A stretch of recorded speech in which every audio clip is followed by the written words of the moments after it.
लवकर संपवण्याचा प्रयत्न करतो आहोत. This meeting is being recorded. चालेल. चालेल. धन्यवाद हेमाताई. हेमाताईंच्या खूप महत्त्वाच्या टिप्स आपल्याला सत्राच्या शेवटी नक्की मिळणार आहेत. तर आपण आपल्या या आजच्या दिवसाला सुरुवात करूयात, आजच्या सेशनला सुरुवात करूयात. सुरुवातीला अश्विनी बर्वे. अश्विनी बर्वेला मी सांगते की तिने तिचे अनुभव शेअर करावेत.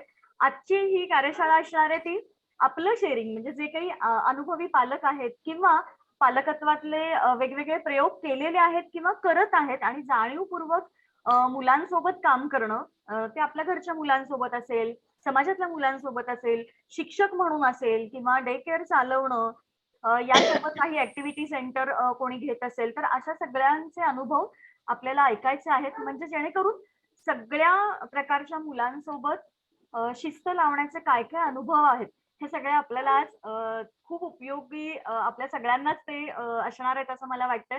त्यामुळे आपण सगळ्यांचे अनुभव नक्की ऐकूयात. तर मी अश्विनीला विनंती करते की तिने तिचे अनुभव ऐकावेत. अश्विनी ही आता सध्या फ्रीलान्सिंग करते, ती पत्रकार आहे आणि ती अतिशय सुंदर लिहिते. तिची आत्ताच गोष्ट एक अटकमटक.com वर प्रसिद्ध झालेली आहे आणि खूप सुंदर लिहिते अश्विनी. लेख पण लिहिते, मुलांसाठी गोष्टी लिहिते. माझ्या ज्या काही गोष्टी होत्या मध्ये मी रेकॉर्ड केलेल्या युट्यूबवरच्या, तर त्याच्यामध्ये 2-3 गोष्टी अश्विनीने लिहिलेल्या तिथे युट्यूबवर आहेत. आणि अश्विनी आता निफाड इथे शेती करते, ऑर्गॅनिक शेती, आणि फार भन्नाट अश्विनीचं काम आहे. याचबरोबर तिने खूप जागरूकपणे, डोळसपणे पालकत्व स्वीकारलेलं आहे आणि सातत्याने स्वतःला अपडेट केलेलं आहे. तर मी अश्विनीला असं म्हटलं की आपल्या म्हणजे लहान मुलांना एक वेळेस शिस्त लावणं वगैरे सगळं सोपं जातं, पण जेव्हा मुलं जशी मोठी होत जातात तसं डील करणं आपल्याला खरंच अवघड होत जातं. त्यामुळे आज मी काही पालकांना म्हटलं की तुम्ही जाणीवपूर्वक टीनेजच्या मुलांशी कसं वागायचं, आणि तिथे आपल्याला अशा अडचणी येतात आणि मग मुलं ऐकत नाहीत, उद्धट बोलतात आणि मग प्रचंड भांडणं होतात घरामध्ये. तर याच्यावर काम करण्यासाठी आपण प्रयत्न करूयात. म्हणून मग काही जणांना मी जाणीवपूर्वक आज तुम्ही याच विषयावर पर्टिक्युलर बोला, टीनेजच्या मुलांना कशी शिस्त लावावी असं सांगितलं. तर अश्विनीचा मुलगा आता खूप मोठा आहे, पण ज्या पद्धतीने तिने पालकत्व केलं तर मला खूप प्रेरणादायी असतं तिच्याशी बोलणं. एक छान मैत्रीण आहे. तर अश्विनी, तू तुझे अनुभव शेअर कर.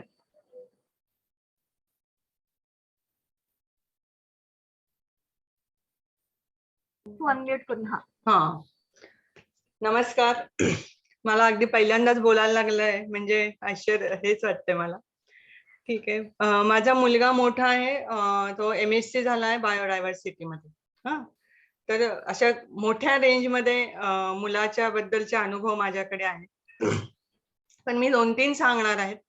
पहिली गोष्ट की शिस्त, म्हणजे मला स्वतःला खूप कमी वेळा त्या मुलाला शिस्त लावण्याचं काम करावं लागलं. कारण काय होतं की मी एकत्र कुटुंबामध्ये आधी सुरुवातीला राहत होते आणि माझे सासरे किंवा माझ्या घरातली जी पुरुष मंडळी आहेत ते खूप शिस्तीची होती.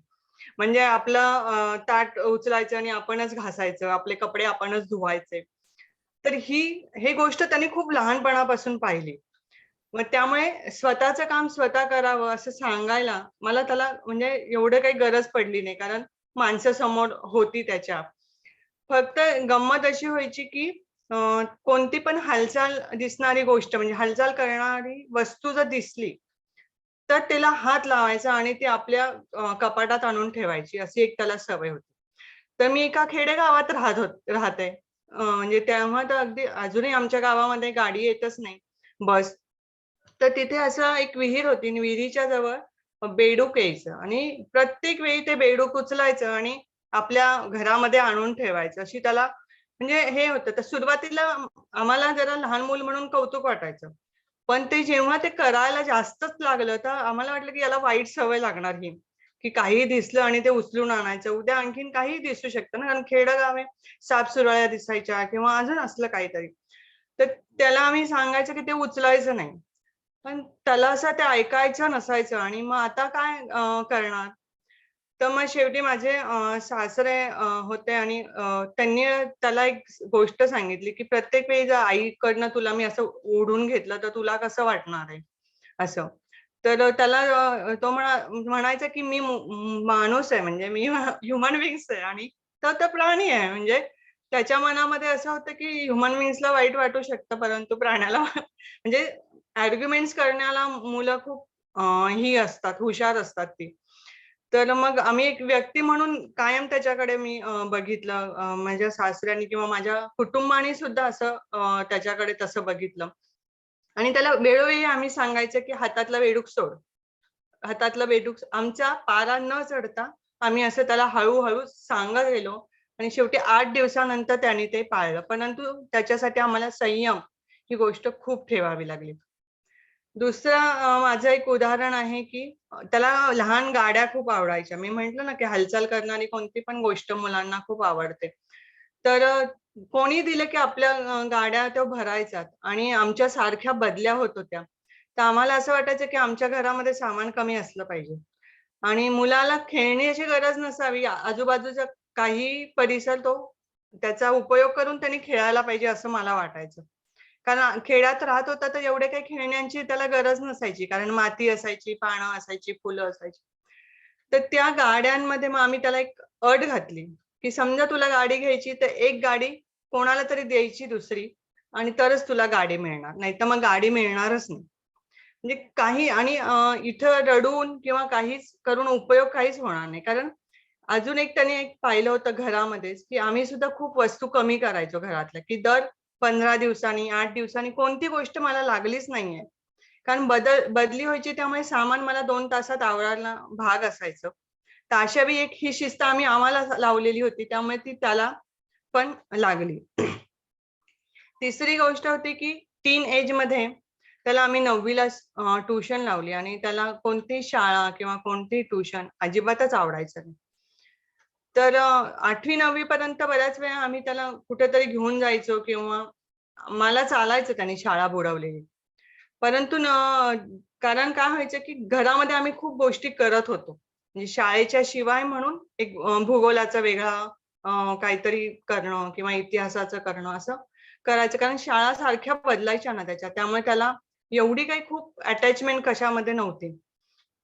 पण 9वी आम्ही एका वेगळ्या शहरात आलो आणि त्याला ट्युशन लावली आम्ही. मला पण इतकी दिवस त्याने कधी ट्युशनला गेलेला नव्हता तो.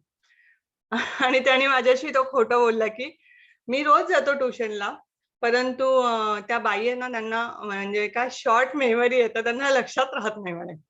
म्हणजे मुलं इतकी हुशार असतात, की ते अशा पद्धतीने आपल्याशी हे करतात. पण अशा वेळी आपण खूप सावध राहणं फार गरजेचं असतं. मी म्हटलं, की "मी 2 महिन्याची ट्युशनची फी भरली आहे. मी जाऊन आले शिक्षिकेकडे, तर तू जात नाहीये. तर तू मला खरं कारण सांग." तर म्हणे, "मला जावसं नाही वाटत." ओके. म्हटलं, "मग तू हे मला आधी सांगायला होतं ना. मी तर ट्युशनची फी भरली आणि माझ्याकडे आता तुझ्या कोणत्याच गोष्टीसाठी पैसे नाहीये. तर हे पैसे तू मला भरून दे." असं आम्ही दोघांनी पण त्याला सांगितलं.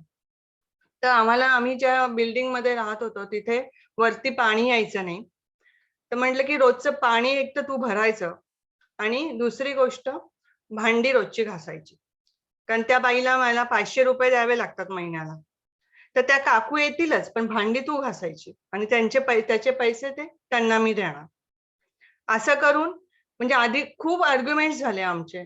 पण आम्ही एक अगदी पक्कं ठरवलं होतं, की हे आम्हाला पाहिजेच आहे. म्हणजे असं होणार असेल तरच काही गोष्टी तुला म्हणजे आम्ही कॉम्प्युटरची गोष्ट आहे, की तुला 1 तास त्याच्यासाठी मिळेल. नाहीतर मग तो मिळणार नाही. आणि दोघंही आम्ही खूप ठाम राहिलो प्रत्येक गोष्टीसाठी. त्यामुळे त्यांनी ती भांडी 2 महिने घासली. आमचे नातेवाईक मला म्हणायचे, की त्याचं किती महत्त्वाचं वर्ष आहे. खूप दिवस वाया जातो, वेळ वाया जातो वगैरे. तर मला असं वाटलं आयुष्यभरासाठी ही चांगली शिकवण आहे. आज तो मुलगा 25 वर्षाचा आहे. तो स्वतःचं घर सांभाळतो, स्वयंपाक करतो, भांडी घासतो, धुणं पण धुतो. म्हणजे मला असं वाटलं, की त्या काळामध्ये जर त्याला हे महत्त्व पटलंय, तर आज मला त्याचे चांगली फळं पण दिसतात. तर ह्या 3 गोष्टी मला खूप महत्त्वाच्या वाटल्या. आणि कॉलेजमध्ये असताना म्हणजे कॉम्प्युटरच्या याच्या गेमच्या सीडी म्हणजे सगळंच छान-छान असतं असं नाही. तर आपण सावध राहणं किंवा अपडेट राहणं अशा याच्यासाठी खूप पालक म्हणून उपयोग हे असतं. तर तो काय करायचा, की कोणी त्याला पैसे देतात ना आपल्याकडे हातामध्ये, तर ते पैसे म्हणायचा, की मी जपून ठेवीन. आणि त्याला खरं पुस्तकं वाचण्याचा पण नाद होता. म्हणजे खूप पुस्तकं वाचायचा. पण पुस्तकं सहज उपलब्ध होती. सीडी उपलब्ध होत नव्हत्या आमच्या घरामध्ये गेमच्या. आणि तो खूप ब्रिलियंट होता. म्हणजे गेम खेळण्यामध्ये तो अतिशय हुशार होता. पटापट लेव्हल हे करायचा आणि लोकांना त्याचं कौतुक वाटायचं. पण आम्ही कधी कौतुकाने त्याच्याकडे त्या दृष्टीने बघितलं नाही मी. तर त्याने काय करायचं, तो ते पैसे घेऊन गेमच्या सीडी आणायचा. आणि आम्हाला कळायचं नाही, की म्हणजे कसं काय बुवा आणतोय हा? तर सायकल घेऊन त्या म्हणजे सोलापूरला असतानाची ही गोष्ट आहे, की तो त्या चौकात जायचा आणि सीडी घेऊन घरी यायचा. तर मला कळायचं नाही, की माझ्या कॉम्प्युटरमध्ये तर मी घातलेलं नाहीयेच म्हणजे गेम नाहीये. मग येतं कुठून हे?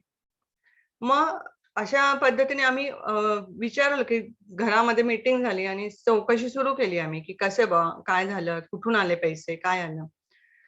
तर जो म्हणजे नाही मी घेत. मुलं अजिबात लवकर कबूल होत नाहीत. त्यांना छान त्यांचा इगो व्यवस्थित असतो.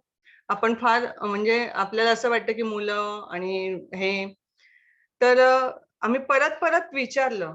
म्हणजे माझी काय चुका झाल्या असतील किंवा हे असं आम्ही एकमेकांशी खूप बोलायचो. आणि मग शेवटी मग कोणत्याही प्रकारचा आवाज न वाढवता, कोणत्याही प्रकारचं लेबल न लावता, आम्ही त्याला सारखं हे विचारत राहिलो, की "तू मला खरं सांग, गेम कुठून आले?" आणि मग त्याने ते कबूल केलं. मग आता त्या सीड्यांचं करायचं काय? मग आमची अशी इच्छा आहे, की तू ते खेळायचं नाहीस. कारण त्याच्यामुळे असं होतं, की तू बाकीच्या गोष्टी करत नाहीयेस. मग बाकीच्या गोष्टी काय-काय करता येईल याची लिस्ट आम्हाला बनवावी लागली त्याच्यासाठी. कारण हे नाही करायचं तर मग काय करायचं? याची लिस्ट माझ्याकडे पाहिजे. असं म्हणून आम्ही दोघांनी ती बनवली. त्याच्यामध्ये त्याला रस निर्माण होईपर्यंत आम्ही त्याच्याबरोबर राहिलो आणि मग नंतर त्या सीडी आम्ही काढून टाकल्या घरातून. हे 4 अनुभव माझ्याकडे आहेत. मला वाटतं एवढे पुरेत आजच्या दिवसासाठी. चालेल? ओके. थँक थँक मी थांबते. खूप छान अश्विनी. म्हणजे जे मी काल बोलले, की सहृदय पण ठाम राहणं. म्हणजे मुलं जेव्हा आपल्याला असं काल एकांच्या ह्याच्यातनं, की सोशल प्रेशर आपल्याला येतं आणि मग कसं किंवा मुलाविषयी खूप एकदम माया दाटून येते. म्हणजे मुलांवर प्रेम नक्कीच करायचंय, पण बळी नाही पडायचंय. म्हणजे आपल्या शिस्त लावण्यासाठी ठाम राहणं आणि सहृदय असणं हे तितकंच महत्वाचं आहे. पेशन्स तुझ्या मुद्दे सांगितलेस, की न ओरडता कुठलेही शिक्के न मारता त्याच्याकडून काढून घेणं आणि मग आम्ही कशी मदत करू शकू हे करणं, हे तू केलंस आणि आधीच्या उदाहरणामध्ये की ठाम राहणं. तर हे सगळं खूप महत्वाचं आहे. म्हणजे तुझे हे चारही अनुभव आमच्या दृष्टीने खरंच खूप छान शिकण्यासारखे आहेत. म्हणजे आजच्या कार्यशाळेमध्ये आपण अनुभव तर ऐकणारच आहोत. शिवाय तुमचे काही प्रश्न असतील, तर ते आपण शेवटी प्रश्नोत्तरं पण घेणार आहोत. त्याला पण आपण सगळे उत्तरं देऊयात. तर थँक अश्विनी. मजा आली. अ, आपली पुढची पालक जी तिचा अनुभव शेअर करणार आहे ॲडव्होकेट छाया गोलटगावकर. छाया ही वकील आहे. ती वकिली प्रॅक्टिस करते. याशिवाय आनंदघर हे संगोपन केंद्र तिने चालवलं आणि मुलांच्या एकूणच वाढ आणि विकास या सगळ्याचा अभ्यास ती करते. तर ती स्वतः प्रयोगशील पालक आहे. तर छाया तू आता तुझे अनुभव शेअर करशील?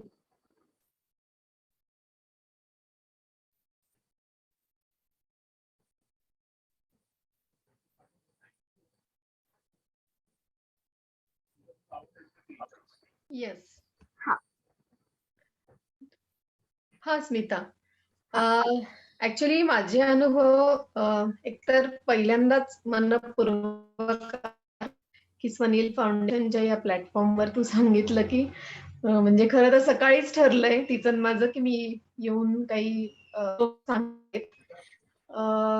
तर काही अनुभव मी खरं तर वेगवेगळ्या वयोगटाचे सांगेल. लहान मुलं सुद्धा आणि टीन मधली सुद्धा. तर असं दोन्हीही अनुभव सांगण्याचा मी प्रयत्न करते थोड्या शब्दांमध्ये. आणि आनंदघरचा अनुभव एक वेगळा आहे आणि वैयक्तिक पालक म्हणून पण जे काही चॅलेंजेस बघायला लागतात, ते सुद्धा यामध्ये आहे. तर ते वेगवेगळं न सांगता एकत्रच त्या सगळ्या गोष्टी मी आपल्यासमोर मांडते. ठीक आहे. आनंदघर सध्या आता पॅन्डेमिक आणि याच्यामुळे तर बंदच आहे. पण तिथे जे प्रयोग केले मुलांसोबत आणि अगदी 1-2 वर्षांच्या मुलापासनं ते वर्कशॉपमध्ये येणारी 14-15 वर्षांच्या मुलापर्यंत. तर आम्ही शिस्त हा भाग जो आहे मुलांचा, म्हणजे मग तो शिस्त घरातली शिस्त असेल, आनंदघरमधली शिस्त असेल, शाळेतली शिस्त असेल, तर ह्या सगळ्या गोष्टींचं जर एकत्रित थोडक्यात मांडायचं असेल, तर त्याच्यामध्ये आपण शिस्त म्हणजे काय, तर आपल्याला ज्या गोष्टी वाटतात आणि पटतात, त्या मुलांनी केल्याच पाहिजे, हा बऱ्याचदा एक अट्टहास असतो. तर मला या सगळ्या कामातनं असं एक जाणवलं, की त्यासोबत आपल्याला खरं तर मूल ते शिस्तीकडून स्वयंशिस्तीकडे कशी वाटचाल करेल, याविषयी मला वाटतं आपण जास्त बोललं पाहिजे आणि त्यावर भर पण दिला पाहिजे. पण मग ते कशा पद्धतीने करता येईल? आता काही मी उदाहरणं तुम्हाला सांगते, की मुलांना शिस्त असावी म्हणजे काय असावं? आता जेव्हा आनंदघरमध्ये छोटी-छोटी मुलं येतात आणि त्या मुलांसोबत जेव्हा काम करायचं असतं, तेव्हा तिथलं एक काहीतरी नियम असतात, काहीतरी एक स्ट्रक्चर असतं आणि त्याच्यामध्ये मुलांनी आपल्या गोष्टी त्यांना समजणं आणि त्याच्यानुसार त्याला अनुरूप त्यांनी वागणं. तर पहिली गोष्ट येते त्याच्यामध्ये शिस्तीमधली, ती म्हणजे सूचना देता येणं. मुलांना आपण सूचना कोणत्या पद्धतीने देतो आहे, त्यावर बऱ्याचदा अवलंबून असतं ते ऐकतील की नाही ऐकणार. हां, जसं एकदा एका ताईनी अगदी 3 वर्षाचंच मूल आहे आणि जसं आपल्या मोठ्यांना पसाऱ्याचा खूप त्रास होतो आणि लहान मुलांना अजिबात होत नाही. हा जो एक मेजर डिफरन्स आहे, हाही आधी आपल्याला लक्षात यायला पाहिजे. आपल्या स्वच्छतेच्या कल्पना आणि त्यांच्या पसारा आणि आवराआवरीच्या कल्पना यातला जो फरक आहे, तो जर लक्षात आला तर मग आपल्याला हे डील करता येतं. तर ताईंनी सूचना दिली, की ते सगळे खेळ तू आवरून ठेव. जे ते पसरवले होते अंगणामध्ये, ते सगळे आवरून ठेव. ते मूल अजिबात जागचं हललं नाही. त्याच्या कानावर ते शब्द गेले, पण त्याच्यावर त्याची कुठलीही रिएक्शन काहीही नव्हती. आपल्या खेळामध्ये ते मग्न होतं. हां. त्यानंतर मग मी तिला म्हटलं, "अगं तू आपण एक सूचना देऊ. जा म्हणे त्याला सांग, की आपण काय करूया, ह्या सगळ्या वस्तू ना गोळा करून याच्यात ठेवूयात एका बास्केटमध्ये." आणि जेव्हा ती असं म्हणाली आणि तिने गोळा करायला सुरुवात केली, त्यावेळी ते मूल तिथे आपोआप आलं आणि मग ते सगळं ते गोळा करून, ते भरून जागेवर ठेवणं, ह्या सगळ्यामध्ये ते सहभागी झाले. आता ही छोटीशी कृती आहे. तर यामध्ये काय झालंय, की आपण बोलतो कसं मुलांशी, त्यांना सूचना कशा पद्धतीने देतो, तर ह्यालाही खूप महत्त्व आहे. आणि इथे ते स्वयंशिस्तीकडे कसे जाणार? तर हे खरं तर खूप लहान वयापासून ह्या गोष्टी घडायला लागतात. घरामध्ये जेव्हा मूल स्वतःहून एखादी गोष्ट करत असतं ना, त्यावेळी बऱ्याचदा लुडबुड नको, असं म्हणून त्यांना बाजूला केलं जातं. आणि नंतर जेव्हा ती 10, 12, 15 वर्षांची व्हायला लागतात, त्यावेळी मात्र अपेक्षा असते, की "अरे, मग यांना एवढंसं जमत नाही, हे का ऐकत नाही आणि हट्टी आहेत, एक गोष्ट ऐकत नाही, एवढं कप विसळून ठेवायला सांगितलं, का नाही विसळला?" अरे, पण जेव्हा मूल लहान होतं, लहान म्हणजे 2-3 वर्षाचं, त्यावेळी आपण त्याला थांबवलेलं आहे लुडबुड म्हणून. तर ही एक गोष्ट खूप लक्षात घेणं गरजेचं आहे, की त्यावेळेचे म्हणजे त्याच्या त्या वयानुसार आपण छोट्या-छोट्या गोष्टी त्याला करू देणं, त्याला लुडबुड न समजता आणि योग्य प्रकारच्या सूचना देणं, त्याच्यासोबत सहभागी होणं आणि शिस्तीला स्वयंशिस्तीकडे आणता येईल, यासाठी आपण कार्यरत राहणं, हे जास्त गरजेचं आहे. एक छोटंसं आणखी उदाहरण म्हणण्यापेक्षा एक मेंदू संशोधनाचं मी सांगेल. कारण शिस्त आणि शिक्षा ह्या बऱ्याचदा जोडलेल्या असतात. म्हणजे शिस्त जर लावायची असेल तर एकतर आमिष तरी दिलं जाईल, रागावलं तरी जाईल, मारलं तरी जाईल किंवा किंवा वर्गाबाहेर शाळेत असेल तर वर्गाबाहेर काढलं जाईल. अनेक प्रकार आहेत. हं, की मुलांना शिस्त लागावी म्हणून शिक्षेचे वेगवेगळे प्रयोग वापरले जातात घरांमध्ये किंवा शाळांमध्ये किंवा आणखी वेगवेगळ्या ठिकाणी. आणखी एक भीती दाखवणं हा एक प्रकार असतो. मग पोलिसांची भीती, वॉचमनची भीती, अजून बागुलबुवा किंवा अनेक गोष्टी. तर मेंदू संशोधनानुसार आपल्याला याकडे बघायला पाहिजे, की अशा प्रकारच्या काय म्हणूया इररॅशनल, अनरिअलिस्टिक अशा ज्या गोष्टी आपण मुलांशी बोलतो, इलॉजिकल, त्यावेळेला पहिली गोष्ट ही असते, की आपल्याला मूल हाताळणं म्हणजे काय? मूल समजून घेणं म्हणजे काय? हे माहीत नाहीये. तर याचा अभ्यास सुरू व्हायला हवा पहिल्यांदा. हं. दुसरी गोष्ट मानवी उत्क्रांतीमध्ये मेंदूच्या ज्या काय म्हणतात स्टेजेस किंवा त्याची जी डेव्हलपमेंट आहे, ती समजावून घेणं ती पण थोडीशी गरजेची आहे. कारण मानवी मेंदूचे 3 मुख्य जे भाग आहेत, ज्याच्यामध्ये रेप्टाइल ब्रेन आहे, कॉर्टेक्स आहे आणि निओ कॉर्टेक्स आहे. बरं हे लाखो वर्षांच्या उत्क्रांतीमधले टप्पे आहेत बरं का. मी तुम्हाला पटकन 3 टप्पे सांगितले, पण ह्याच्यामधलं अंतर पण खूप आहे. तर रेप्टाइल ब्रेन हा साधारणपणे प्राण्यांचा मेंदू ज्या प्रकारे विचार करतो, ॲक्शन रिएक्शन असा तो मेंदूचा भाग आहे. कॉर्टेक्स हा थोडासा विचारी आणि वेगळ्या पद्धतीने रिएक्ट करणारा मेंदूचा भाग आहे. आणि निओ कॉर्टेक्स जो अलीकडेच काही लाख वर्षात जो आलेला भाग आहे, त्याच्यामध्ये माणूस बऱ्याचदा थोडी बॅलन्स भूमिका, रॅशनल विचार तिथे काहीतरी मांडण्याचा प्रयत्न किंवा तशी भूमिका घेण्याचा तो जास्त म्हणजे जास्त प्रगल्भ विचार तिथे आहेत असं त्या संशोधनातून म्हटलेलं आहे. तर डॉक्टर पॉल मॅकलिनचं एक महत्वाचं त्याला अनुसरून आहे, की जेव्हा तुम्ही शिस्त लावता मुलांच्या विरुद्ध काही शिक्षांचा अवलंब करतात, तेव्हा काय व्हायला लागतं? तर निओ कॉर्टेक्स किंवा कॉर्टेक्सवर ते मूल विचार न करता, त्याचा विचार हा रेप्टाइलकडे म्हणजे हळू जायला लागतो आणि त्याला डाउन शिफ्टिंग त्यांनी नाव दिलेलं. आणि डाउन शिफ्टिंग म्हणजे त्या मुलाचा विकास थांबणं. त्यामुळे जेव्हा आपण अशा नकारात्मक गोष्टी करू आणि त्याकडे जाऊ, त्या वेळेला ते मूल तुम्ही त्याला जे शिकवायचा प्रयत्न करताय ना किंवा जी शिस्त लावण्याचा प्रयत्न करताय, त्यापासून ते नक्की दूर जाणार. आणि ते इतकं दूर जाणार, की नंतर त्याचे ते ॲक्शन्स पण बरेचसे निगेटिव्ह तुम्हाला दिसायला लागतील. सो इथे थोडीशी ती काळजी घेणं गरजेचं आहे, की आपण मुलांसोबत खास करून टीनएजच्या मुलांसोबत सुद्धा एक बघण्यात येतं, की नॅगिंग खूप होतं. आता नॅगिंग म्हणजे काय, की सतत एकच गोष्ट वारंवार सांगणारे, "तू हे नाही केलं, तू ते नाही केलं" आणि त्या नॅगिंग सोबत लेबलिंग, "तुझं असंच आहे." ह्याचा ओव्हर द टाईम एक इफेक्ट असा असतो, की जी व्यक्ती नॅगिंग करतीये त्या व्यक्तीबद्दल त्या मुलाची काहीतरी एक प्रतिमा तयार होते आणि मग त्याला त्या व्यक्तीचे शब्द ऐकायलाच येत नाही नंतर. रिस्पॉन्ड करणं जे असतं, ते तर काय बंदच होऊन जातं आणि मग रिएक्शन मोडला पण ते मूल बऱ्याचदा जातं. आता रिस्पॉन्ड आणि रिएक्शन मधला पुन्हा एक फरक आहे. जेव्हा तुमचा निओ कॉर्टेक्सचा भाग ॲक्टिव्ह असेल, त्यावेळी तुम्ही रिस्पॉन्स देतात. तुम्ही त्या घटनेनुसार व्यवस्थित मांडणी करतात. व्यवस्थित तुमची मतं मांडतात. तुमचं चुकीचं असेल तर ते स्वीकारून दुरुस्ती करतात. चूक नसेल तर ते कसं नाही याविषयी तुम्ही बोलता. पण रिएक्शन मोड म्हणजे तुमचं विचार आणि तुमचं कार्य हे रेप्टाइल मेंदूकडे गेलेलं आहे. रेप्टाइल मेंदू म्हणजे तू मला मारलं, मी तुला मारलं. इतक्या पटकन, इतक्या सहज ते व्हायला. त्यामुळे जेव्हा आपण शिस्त याविषयी बोलू, त्यावेळी आपल्याला शिस्तीपायी जी शिक्षा केली जाते आणि ती शिक्षा फक्त शारीरिक किंवा अशी असेल असं नाहीये. ती मानसिक, भावनिक अशी वेगवेगळ्या प्रकारची शिक्षा असू शकते. अगदी खोचक काहीतरी बोलणं. तर ते सुद्धा मुलांना फार अपमान करणारं, लागणारं असं असू शकतं आणि मग त्याच्यामध्ये सुद्धा हे डाउन शिफ्टिंगचे परिणाम असू शकतात. त्यामुळे इथे ती काळजी घ्यायला हवी. जेव्हा आपल्याला असं वाटेल, की मूल माझं ऐकत नाहीये, मी जे सांगत आहे ते समजत नाहीये मुलाला. तर मला असं वाटतं, की ती वेळ असते, की मला मूल समजत नाहीये हे समजून घेण्याची. मग मला जर मूल समजत नसेल, तर माझा आधी कल त्या मुलावर रागवण्याआधी किंवा अ, अ, काहीतरी आणखी वेगळ्या सूचना किंवा चुकीच्या सूचना करण्याआधी, मी असं का होतंय? हा प्रश्न स्वतःला विचारणं, त्यावर काम करणं आणि मूल समजून घेण्यासाठी जे काही साहित्य उपलब्ध आहे, जसं आता मुलांसोबत वाढताना हा जो गट काम करतो आहे, तर त्यांच्याकडे ती माहिती अवेलेबल असते किंवा वेगवेगळे लेख येतायत. सध्या यश वेलणकर किंवा ह्यांचे सुद्धा लेख वेगवेगळे आहे. श्रुती पानसे यांचंही काम त्याबद्दल आहे.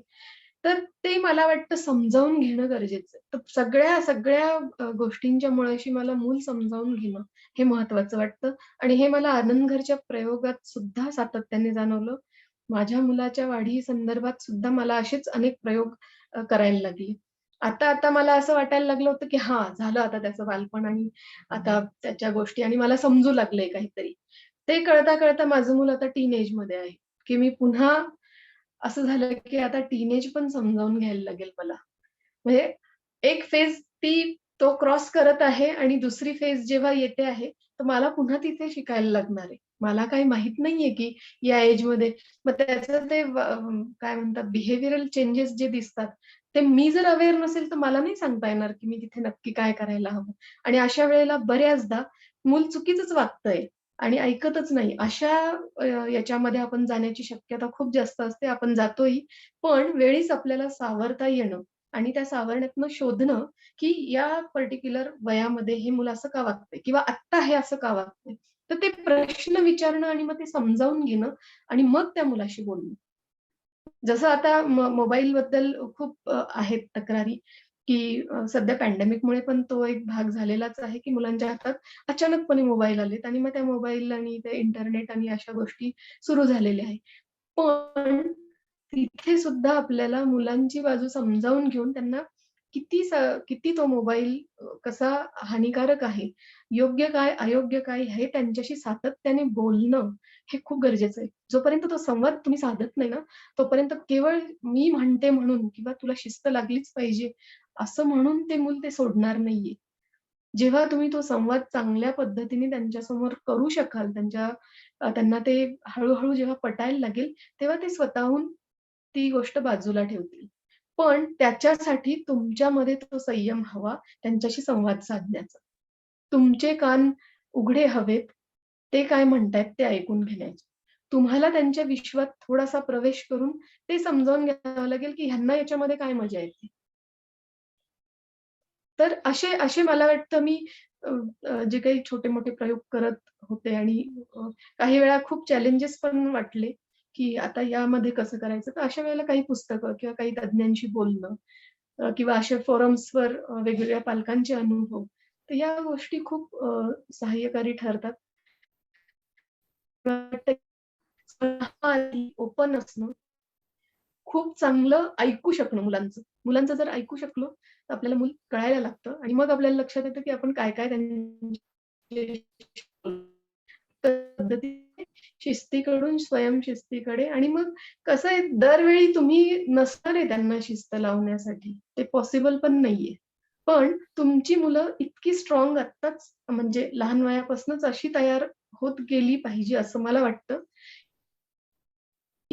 तो जो संवाद आहे तो गरजेचं आहे.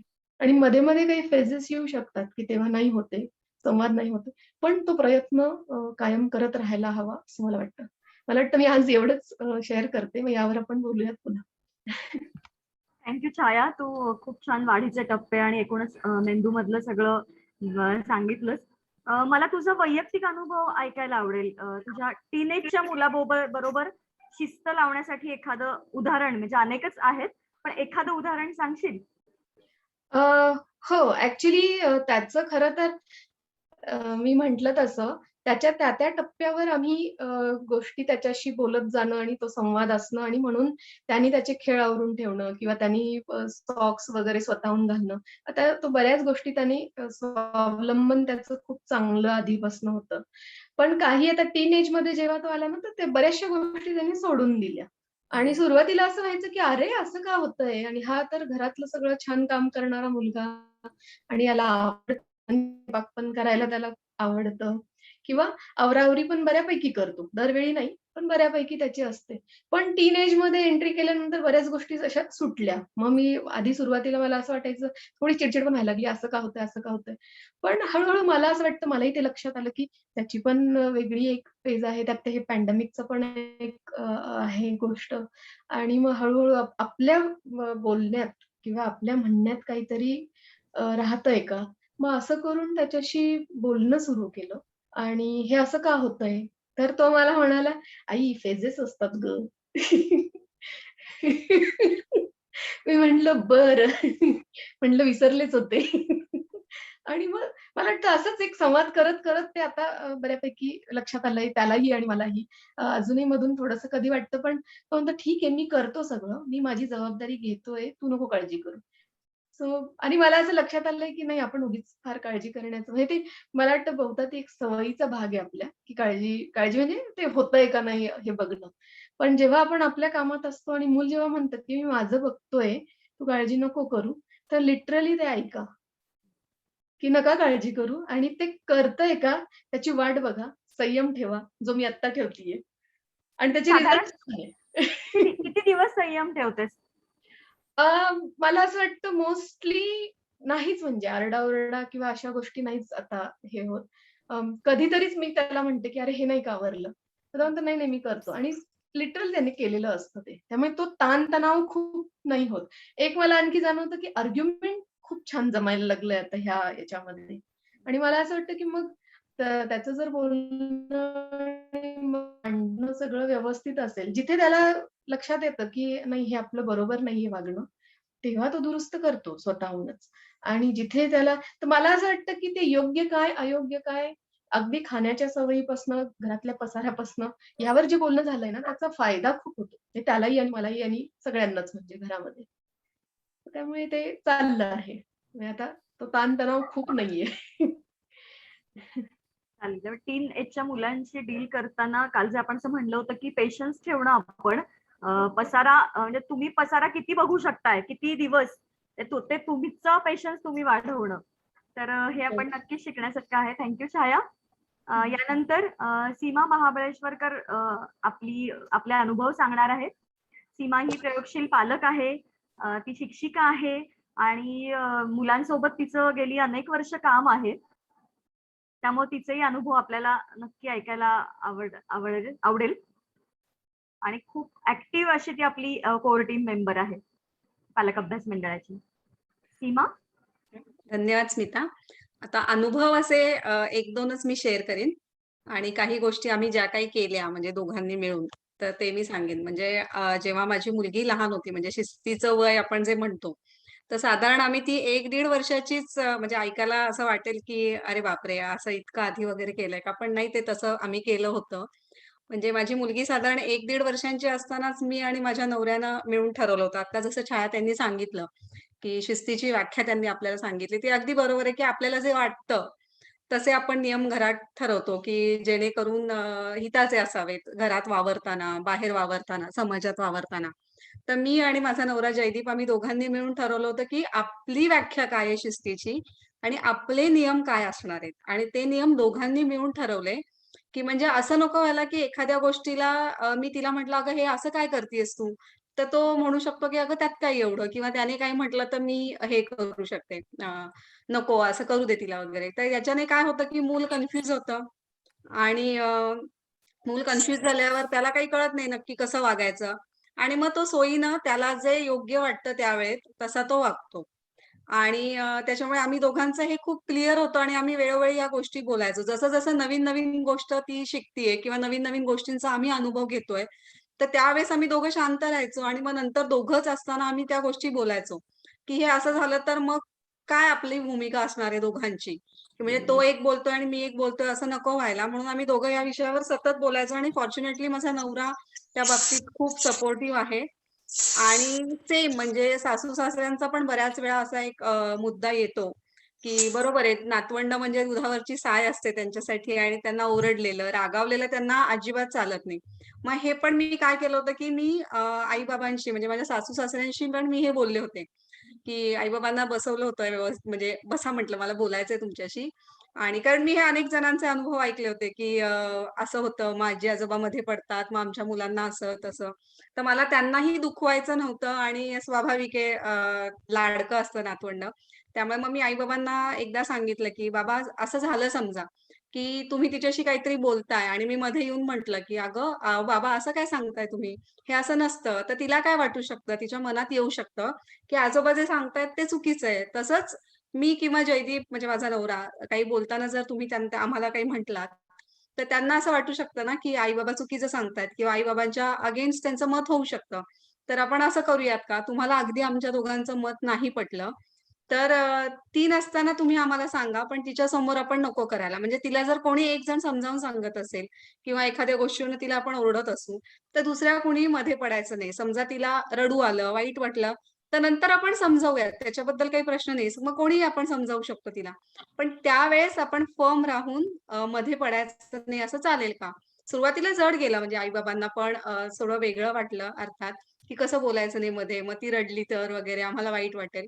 पण सतत त्यांच्याशी कम्युनिकेशन खूप महत्वाचं असतं आपल्या सासू-सासऱ्यांशी. सतत मी बोलत राहायचं त्यांच्याशी, की नाही असं तसं. मग आई-बाबांना ते पटलं आणि समहाऊ ते वर्कआउट झालं किंवा सासू-सासरे पण फॉर्च्युनेटली कधीच मध्ये पडले नाहीत दोघं जण. कधी असे मुद्दे आले तर मग आम्ही शांत राहायचो म्हणजे, की ठीक आहे आता हा अगदीच आई-बाबांना न पटणारा मुद्दा आहे, तर आपण शांत राहिलेलं बरं. पण त्यांच्याशी सतत बोलल्यामुळे आम्हाला हा फारसा त्रासदायक प्रकार नाही जाणवला, की नाही शिस्त लागत आहे आजी-आजोबांमुळे. म्हणजे असं म्हणणं चुकीचं आहे आजी-आजोबांना असं. पण सांगते मी. आणि दुसरं असं, की मी प्री प्रायमरी टीचर असल्यामुळे माझ्या वर्गात एक मुलगा होता. तो एक किस्सा मी सांगते. तो ना असा गोल-गोल, गोल-गोल, गोल-गोल, गोल-गोल फिरत राहायचा. सगळा क्लास डिस्ट्रॅक्ट व्हायचा. मग मी एके दिवशी काय केलं, ताई असायच्या वर्गात, त्यांना सांगितलं, "ह्याला थोडा वेळ जरा तुम्ही बाहेर एक चक्कर मारून आणा." आणि मग तोपर्यंत मी माझ्या बाकीच्या मुलांशी बोलले, की म्हटलं, "आपला हा जो मित्र आहे सगळ्यांचा, तो वर्गात गोल-गोल फिरतो, त्याच्यामुळे काय होतं, आपल्याला पण डिस्टर्ब होतं आणि त्यालाही काही शिकता येत नाही. तर मी एक काम करू का?" म्हटलं, "तुम्हाला सगळ्यांना चालेल का?" ही छोटी मुलं होती माझी प्री प्रायमरीची, पण त्यांना कळतं सगळं. तर मी त्याला एक काम करते, म्हटलं, "त्याला थोडं पुढे बसवते. तुम्ही असं काही वाटून घेऊ नका, की यालाच का पुढे बसवलं." मी त्याला पुढे बसवते म्हणजे तो शांत राहील. आणि मग तो खरंच पुढे बसला ना, तर तो अगदीच म्हणजे शांत राहिला. स्टोरी टेलिंगच्या वेळेस पण सगळी मुलं खाली मॅटवर बसायची. मग मी त्याला माझ्या शेजारी खुर्ची घेऊन बसवायचे. आणि तो ऐकायचा आणि तो अगदी शांत झाला. मग थोड्या दिवसांनी मी त्याला सांगायला सुरुवात केली, की "बघ समोरून सगळ्यांना माझा चेहरा दिसतोय. मी गोष्ट सांगते त्यांना माझ्या चेहऱ्यावरचे एक्सप्रेशन्स दिसतायत. तुला हे काहीच दिसत नाहीये. मग तू तुझ्या मित्रांबरोबर बसणार का जाऊन?" मग असं करत, करत, करत त्याला त्याची स्वयंशिस्त जी म्हणतो ना आपण, ते त्याला हळू-हळू, हळू-हळू त्याची सवय होत गेली आणि तो ऐकत गेला. आणि अजून एक सांगायचं होतं मला काल एका पालकांनी मला वाटतं श्रद्धा हंपी यांनी प्रश्न विचारला होता, की मुलं बऱ्याच वेळा मध्ये बोलतात किंवा त्यांचं मत नको असताना बोलतात. तर मी ह्याच्याविषयी बोलू इच्छिते. माझ्या मुलीच्या बाबतीत आम्हाला असा अनुभव आला होता. काय झालं अनफॉर्च्युनेटली माझे सासू-सासरे लवकर गेले. त्यामुळे आम्ही घरात तिघंच आणि मग काय व्हायचं, की एकच मुलगी. मग आणि माझी ड्युटी 8 ते 4 असायची. सकाळी लवकर उठायला लागायचं, मग रात्री लवकर झोपायचं. त्यामुळे दोघं जण फक्त एकत्र आणि बोलतोय, असं व्हायचं नाही. नवरा मॅन्युफॅक्चरिंग इंडस्ट्रीमध्ये तो सकाळी गेला की रात्री यायचा. मग बरेच विषय असे व्हायचे ना, की ते मुलीसमोर डिस्कस व्हायचे, की कितीही टाळायचा प्रयत्न केला तरी काही गोष्टी तिच्या कानावर पडायच्या आणि त्याच्यामुळे काय व्हायला लागलं, की एक तिला मोठं असल्याचं, मॅच्युअर झाल्याचं असं एक फीलिंग यायला लागलं समहाऊ आणि ती बऱ्याच वेळा नको असताना आमच्या बऱ्याच संभाषणांमध्ये ती भाग घ्यायला लागायची. मग असं एकदा दोनदा आम्ही तिला सांगून बघितलं, की "आरोही हा आपला विषय नाहीये. आता तू नको बोलूस म्हणजे असं काही आम्ही बोलत असेल आम्ही तुला विचारलं, की तू सांग." मग एकदा दोनदा असं समजावून सांगून झालं. एकदा ओरडून झालं. पण काही त्याच्यावरती काही होईना. मग आता काय करणार? मग आम्ही दोघांनी विचार केला. एक मध्ये 8-15 दिवस जाऊ दिले आणि मग आम्ही ना घरात बऱ्याच वेळा असं करतो म्हणजे, की तिच्याकडनं एखादी गोष्ट चुकीची झाली. चुकीची म्हणण्यापेक्षा आमच्या नियमात बसत नाही. अशी काही एखादी गोष्ट झाली, की आम्हाला असं वाटायचं, की हिने असं नको करायला. तर त्यावेळेस आम्ही तिला काही बोलायचो नाही. नंतर शांत झाल्यावर समजावून सांगणं आणि त्या घटनेला एक 8-15 दिवस उलटून गेले, की आम्ही रोल प्ले करायचो घरात त्या सिच्युएशनशी रिलेटेड. आणि मग त्याच्यातून लगेच केला तर काय होतं, की तिलाच लक्षात येणार, की हां, मी काल असं वागले म्हणूनच हे दोघं आज असं करतायत बरं का. म्हणून आम्ही काय करतो दरवेळेस एक 8-15 दिवस उलटून देतो आणि त्याच्यानंतर आम्ही रोल प्ले करतो आणि मग त्या पद्धतीने मग बाबाचं ऑफिसचं काहीतरी चालू आहे. मग मी उगाचच मध्ये डोकावतीये. मग बाबा मला म्हणतो, की "अगं हे तुझं नाहीये." मग असं 2-3 वेळा आम्ही केलं आणि मग मी एक दिवस तिला म्हटलं, "अगं खरंच गं आरोही असं मी मध्ये-मध्ये नाही बोलायला पाहिजे. हे बाबाचं आहे की नाही ऑफिसचं. मला काय त्यातलं कळतंय म्हणजे माझ्या शाळेचं असेल तर मी बोलू शकते. बाबाचं असेल तर बाबा बोलू शकतो." आणि हळू-हळू, हळू तिचं ते कमी होत गेलं. बस म्हणजे मला एवढंच शेअर करायचंय. खूप छान सीमा. म्हणजे रोल प्ले हा एक खूप छान नवीन नवीन एक उपाय. म्हणजे आपण जेव्हा असं म्हणतो, की सकारात्मक शिस्त जेव्हा लावायची आहे, म्हणजे शिस्त लावायची आहे, पण शिक्षा नाही करायची आहे. तर शिक्षा नाही करायचं म्हणजे काय करायचं? तर ही शिक्षा नाहीये. म्हणजे मगाशी अश्विनीने पण सांगितलं, तर घरचं काम करायचंय, 2 महिने भांडी घासायची किंवा असे हे जे काही आपण करतो, तर हे उपाय आहेत, शिक्षा नाही. म्हणजे आपल्याला शिस्त लावण्यासाठी उपाय करायचे आहेत, शिक्षा नाही करायची आहे कुठली. आणि ते उपाय मुलाच्या लाँग टर्म भल्यासाठी असणार आहेत. त्यामुळे हा हा बोल. मला अजून एक थोडासा एक अनुभव शेअर करायचा वाटेल. आत्ता जस्ट आठवला म्हणून. तो कदाचित ऐकायला थोडा वेगळा वाटू शकेल. म्हणजे माझ्या मुलीचं असं व्हायचं ना, की अभ्यासाच्या बाबतीत खूप वेळा असं जाणवलं आम्हाला, की बऱ्याच जणांना अनुभव येतो, अभ्यास कर असं. तर मग सलग 1-1.5 वर्ष आम्ही दोघांनी अनुभव घेतला, की हे असं का होतंय? मग आधी आम्ही दोघं बोललो. मग मी तिच्याशी बोलले, की म्हटलं, "आरोही का असं होतं? किंवा तू त्यावेळेस चिड का करते? माझ्यावर पण खूप चिड करते." तर तिने मला स्पष्ट सांगितलं, मुलं खूप म्हणजे आपण म्हणतो ना इनोसंट असतात तसं. "तू मला अभ्यास करायला लावते आणि तेव्हा तू मला आवडत नाहीस आणि म्हणून मी तुला त्यावेळेस त्रास देते." मग ठीक आहे, आम्ही दोघांनी असं हे केलं, की बरं ठीक आहे. मग आम्ही साधारणपणे दोघांनी ठरवलं, की आता हिला अभ्यास आवडत नाही, मग कुठल्या विषयाचा आवडतोय, कुठल्या विषयाचा नाही आवडत, हे आम्ही आधी तिच्या बरोबर बसून थोडासा अंदाज घेतला. त्याच्यानंतर अजून एक आम्ही केलं, की थोडंसं आपल्या मुलाची बौद्धिक पातळी कितपत आहे, त्याला कशामध्ये इंटरेस्ट आहे आणि मग त्या इंटरेस्ट असलेल्याच गोष्टी आपण करून घेतल्या पाहिजेत आणि एकदा आमच्या लक्षात आलं, की नाही बाबा तिला या गोष्टी या एवढ्याच लेव्हलपर्यंत करू शकते किंवा तेवढ्याच लेव्हलपर्यंत तिची कपॅसिटी आहे, बौद्धिक क्षमता तेवढी आहे. तर त्याच्या पुढे जाऊन आपण अपेक्षा करणं फार चुकीचं आहे. हे आम्ही दोघांनी म्हणजे अ, समजून घेतलं. म्हणजे त्याला काही खूप असे कष्ट नाही घ्यायला लागले आम्हाला टू बी व्हेरी फ्रँक, की आम्ही दोघांनी छानपणे दोघं शांतपणे बसलो आणि ठरवलं, की नाही याच्यापुढे तिची त्या अपेक्षा ठेवायच्या नाहीत. तिला ज्या आवडतात त्या गोष्टी करू द्यायच्या आणि अभ्यासाचं सारखं तिला अभ्यास कर मागे लागायचं नाही. आणि खरंच त्याच्यानंतर तिच्या जेव्हा हे लक्षात आलं, की आता हे दोघं माझ्या मागे स्पेशली आई घरात असते म्हणून, की आई माझ्या जास्त मागे लागत नाहीये. त्यामुळे ती ना खरंच थोडी नॉर्मलला आली म्हणजे तिची जी चिडचिड कमी झाली. आणि अजून आम्ही काय करतो आम्ही हॉटेलमध्ये फारसं जात नाहीत. म्हणजे महिन्यातून एकदा असं ठरवलंय, पण नाही जात आम्ही. तरी 2-2, 3-3 महिने नाही होत. पण बऱ्याच वेळा असं होतं ना, की आम्हाला तिला काहीतरी समजावून सांगायचंय. एरवी घरात आपण जेव्हा समजावून सांगतो ना, तेव्हा आपण खरंच लेक्चर देतो असं मला वाटतं.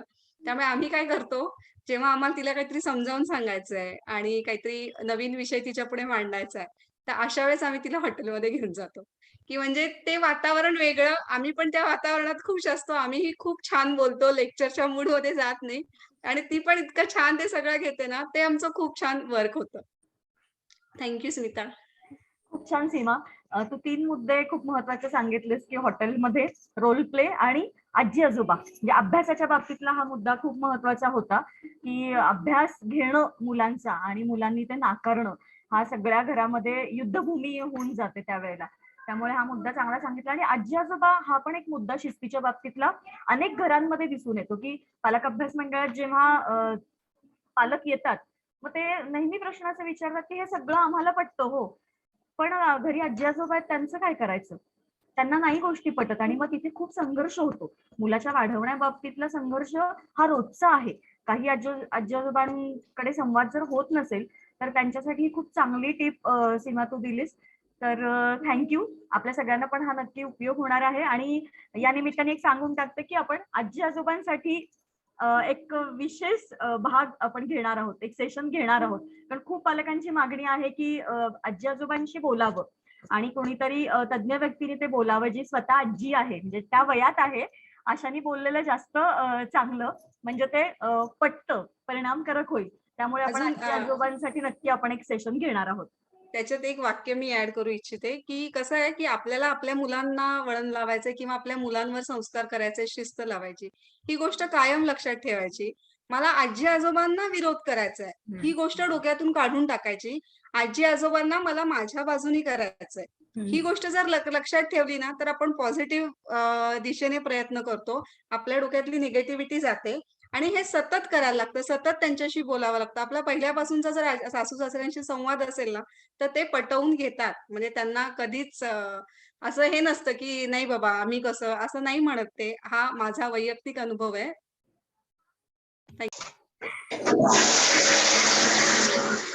ओके. सीमा.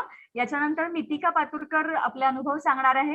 मितिका ही पण पालक अभ्यास मंडळाची कोर टीम मेंबर आहे आणि ती स्वतः छान प्रयोगशील पालक आहे. ती खूप सुंदर लिहिते आणि खूप उत्साही आहे. तर मितिका, तू आता बोल. थँक्यू स्मिता. मी अशी खूप मोठी अनुभवाची पालक नाही. माझी मुलगी 9 वर्षाची आहे. सो मला पालकत्वाचा अनुभव हा 9 वर्षाचा आहे. पण मी इथे 3 गोष्टी सांगू इच्छिते. आमच्या दोघांचंही तिला वाढवत असताना सगळ्यात महत्वाचा मुद्दा होता की तिच्या बोलण्या किंवा तिच्या वागण्याकडे जास्ती लक्ष द्यायचं. म्हणजे कसं की खूपदा असं आम्ही अनुभवलं होतं की आपल्या घरी दूध द्यायला कोणी येतं किंवा कचरा घ्यायला येतात, तर पटकन मोठे जसे बोलले जातात की दूधवाला आला, पेपरवाला आला, कचरेवाला आला. तर आम्ही हे जाणीवपूर्वक ती जशी मोठी मोठी होत गेली, तर तिला आम्ही हे जाणीवपूर्वक शिकवत राहिलो की असं नाही म्हणायचं, ते तुझ्या वयाचं नाही आणि कोणतंही काम हे लहान मोठं हा फरक नाहीये. त्यामुळे त्यांना सुद्धा तेवढाच रिस्पेक्ट, म्हणजे वागण्या बोलण्यात जी शिस्त असली पाहिजे, तर त्या दृष्टिकोनातून आम्ही हे तिला सांगत गेलो की कचरेवाला किंवा असं म्हणण्याच्या ऐवजी कचरा घेणाऱ्या काकू आल्या किंवा दूधवाले काका आले, वॉचमन काका आले.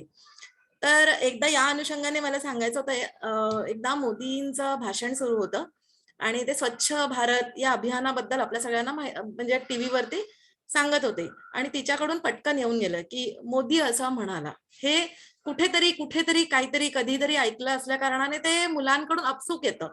मग तेव्हा आम्ही तिला शांततेने समजावून सांगितलं की ते दिसतात कसे आहेत, ते आपल्या आजोबांच्या, तुझ्या आजोबांच्या वयाचे दिसत आहेत. त्यांना तू काका म्हणण्यापेक्षा आजोबा, आबा हे म्हणणं जास्त योग्य आहे. याच्यामध्ये मला हे सांगताना कुठल्याही राजकारणाचा किंवा राजकीय पार्टीचा सपोर्ट वगैरे अशातली कुठलीच भूमिका मांडायची नाहीये. फक्त पंतप्रधान ही व्यक्ती आपल्या भारत देशाचे रिप्रेझेंटेटिव्ह आहे आणि त्यांचा वयाचा तो मान आहे, तर त्यांना मोदी आबा असं म्हणायचं आणि ते सांगतायत काय तर स्वच्छ भारत अभियानाबद्दल. मग तिला या गोष्टीचा आम्ही इतकं शांतपणे बसवून समजावून सांगितल्यामुळे आजही कुठेही आम्ही बाहेर गेलो, ट्रिपला गेलो, कुठेही गेलो आणि तिने जर का काही खाल्लं, तर चॉकलेटचा रॅपर असेल किंवा बिस्किटचा पुड्याचा रॅपर असेल, तर ती तो कचरा बाहेर टाकू म्हणजे स्वतःही टाकत नाही आणि कोणी टाकत असेल तर ती अपफ्रंट सांगते, नाही माझा भारत देश खराब होतोय, तुम्ही असं करू नका. ती पर्समध्ये, पिशवीमध्ये ते म्हणजे तो कचरा गोळा करा, असं तिचं त्याच्याबद्दल असतं. हा एक आम्हाला एक चांगला पॉझिटिव्ह तिच्यामधली डेव्हलपमेंट बघायला मिळाली. दुसरी अशी गोष्ट, आता ती तिसरीमध्ये आहे, तर ती जेव्हा पहिलीमध्ये म्हणजे 2 वर्षापूर्वी तेव्हा कोरोना नव्हता, तर शाळा व्यवस्थित सुरू होती. माझ्या मुलीची शाळा अगदी म्हणायला गेलं तर अगदी शेजारच्याच गल्लीत किंवा लेनमध्ये आहे. अगदी म्हणजे चालत जाऊनच आपण शाळेत जाऊ शकतो असं आहे. तर तिला आम्ही, ती जेव्हा पहिलीत गेली आणि पहिले 6, 7, 8 महिने जवळजवळ आम्ही तिला तू तुझे रोज रात्रीच तयारी करून ठेव हे शिकवत होतो, की रात्रीच तुझं दप्तर, वॉटर बॅग जे कुठे असेल सगळं पसरलेलं असेल तर ते तू रात्रीच गोळा करून ठेव. पण काही केलं तिला ती गोष्ट समजत नव्हती. एक दिवशी आम्ही प्रयोग केला दोघांनी, काहीच तिची स्वतःची तयारी करूच दिली, म्हणजे आम्ही करूनच दिली नाही पालक म्हणून. ती तिच्या वेळेला तिला उठवलं आणि तिने तिचं कुठे पेन्सिल कुठे होती, खोडरबर कुठे होतं, तिने तिची तयारी केली. नंतर तिला आंघोळ वगैरे घालून शाळेसाठी तयार केलं, डबा दिला. पण त्या सुरुवातीचा जो वेळ गेला रोजच्या याच्याप्रमाणे, त्याचा परिणाम असा झाला की तिला शाळेला जायला उशीर झाला आणि आम्हाला ते दोघांनाही घड्याळाकडे बघून समजत होतं की हिची आज शाळा बुडणार आहे. शाळेचा नियम आहे की त्या वेळेमध्ये पोहोचलं नाही तर शाळेचं गेट बंद होतं. पण आम्हाला ती जाणीव करून द्यायची होती की जर आई बाबांनी सांगितलेलं तू तयारी आदल्याच दिवशी केली तर हे येणारं वेळ तुला वाचवता येतो आणि तू वेळेत शाळेत पोहोचते. मग त्या दिवशीप्रमाणे आम्हाला माहिती होतं की आता हिला शाळेमध्ये प्रवेश मिळणार नाहीये, तरीही आम्ही व्यवस्थित रोजच्या सवयीप्रमाणे तिला त्या शाळेच्या गेटपर्यंत घेऊन गेलो आणि गेटवरच्या वॉचमन काकांनी सांगितलं आता गेट बंद आहे, तुला आतमध्ये जाता येणार नाही. आम्ही दोघंही जण काहीही तिच्यावरती चिडलो नाही, रागवलं नाही, काहीच नाही. घरी आलो, तिला व्यवस्थित पुन्हा युनिफॉर्म चेंज करून दिला, दोघं जण आमच्या याच्यात कामात लागलो. पण परिणाम असा झाला की तिला खेळायला कोणी नव्हतं. तिला त्या वेळेत शाळेमध्ये असण्याची सवय असल्या कारणाने तिला अजिबात करमत नव्हतं. तिच्या बरोबरीचे सगळे मुलं शाळेत गेलेले होते त्या दिवशी आणि तिला काही सुचत नव्हतं, मी टीव्ही बघू, मी काय करू, तिला म्हणजे अशी ती बेचैन होती. ते आम्हाला समजत होतं आणि कुठे कुठे तरी तिला त्याचं एक असं म्हणजे समजून गेलं की आपल्याकडून ही चूक झाली.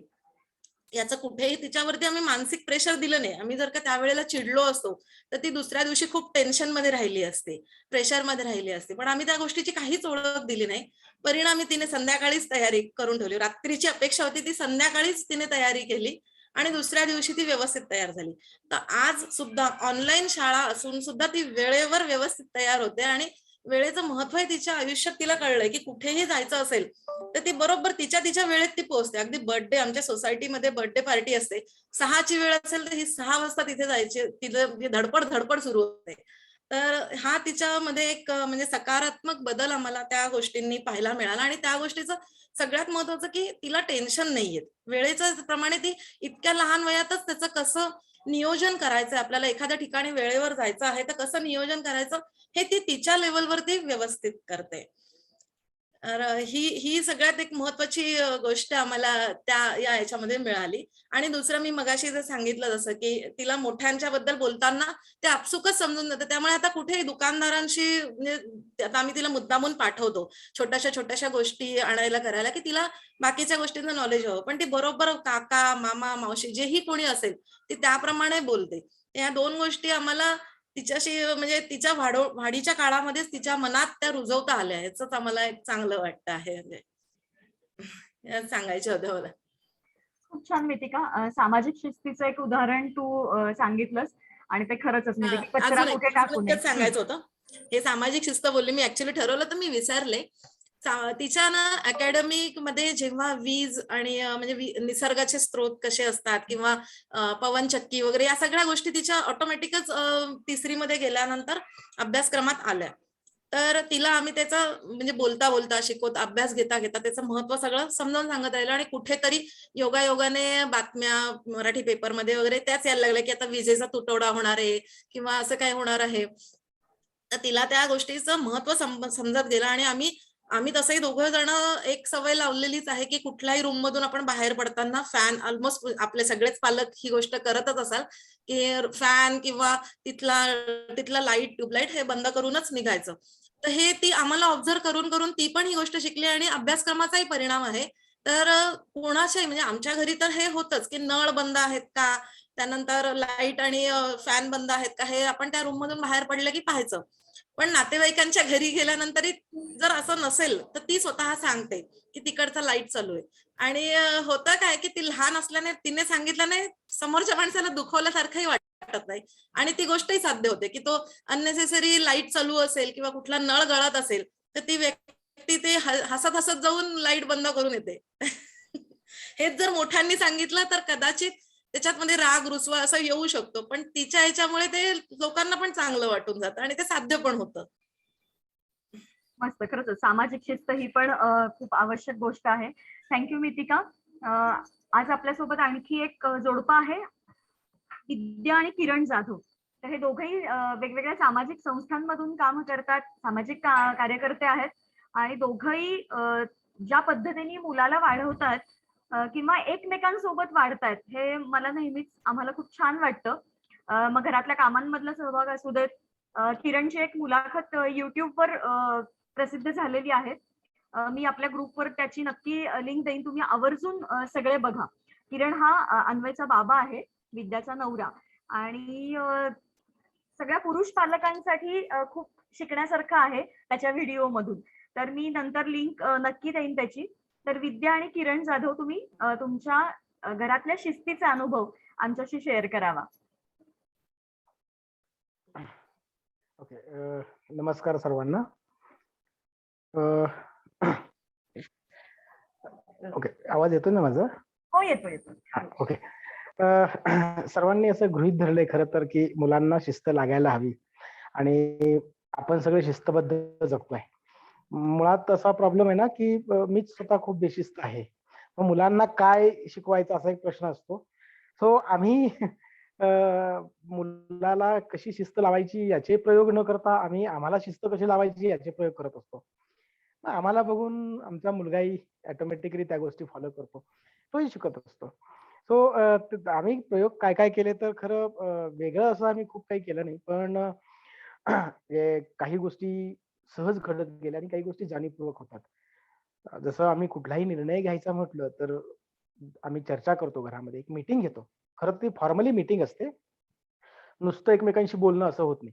पण मग त्या मीटिंग मध्ये अन्वय खूप लहान होता तेव्हापासून आम्ही त्याला सामील करतो.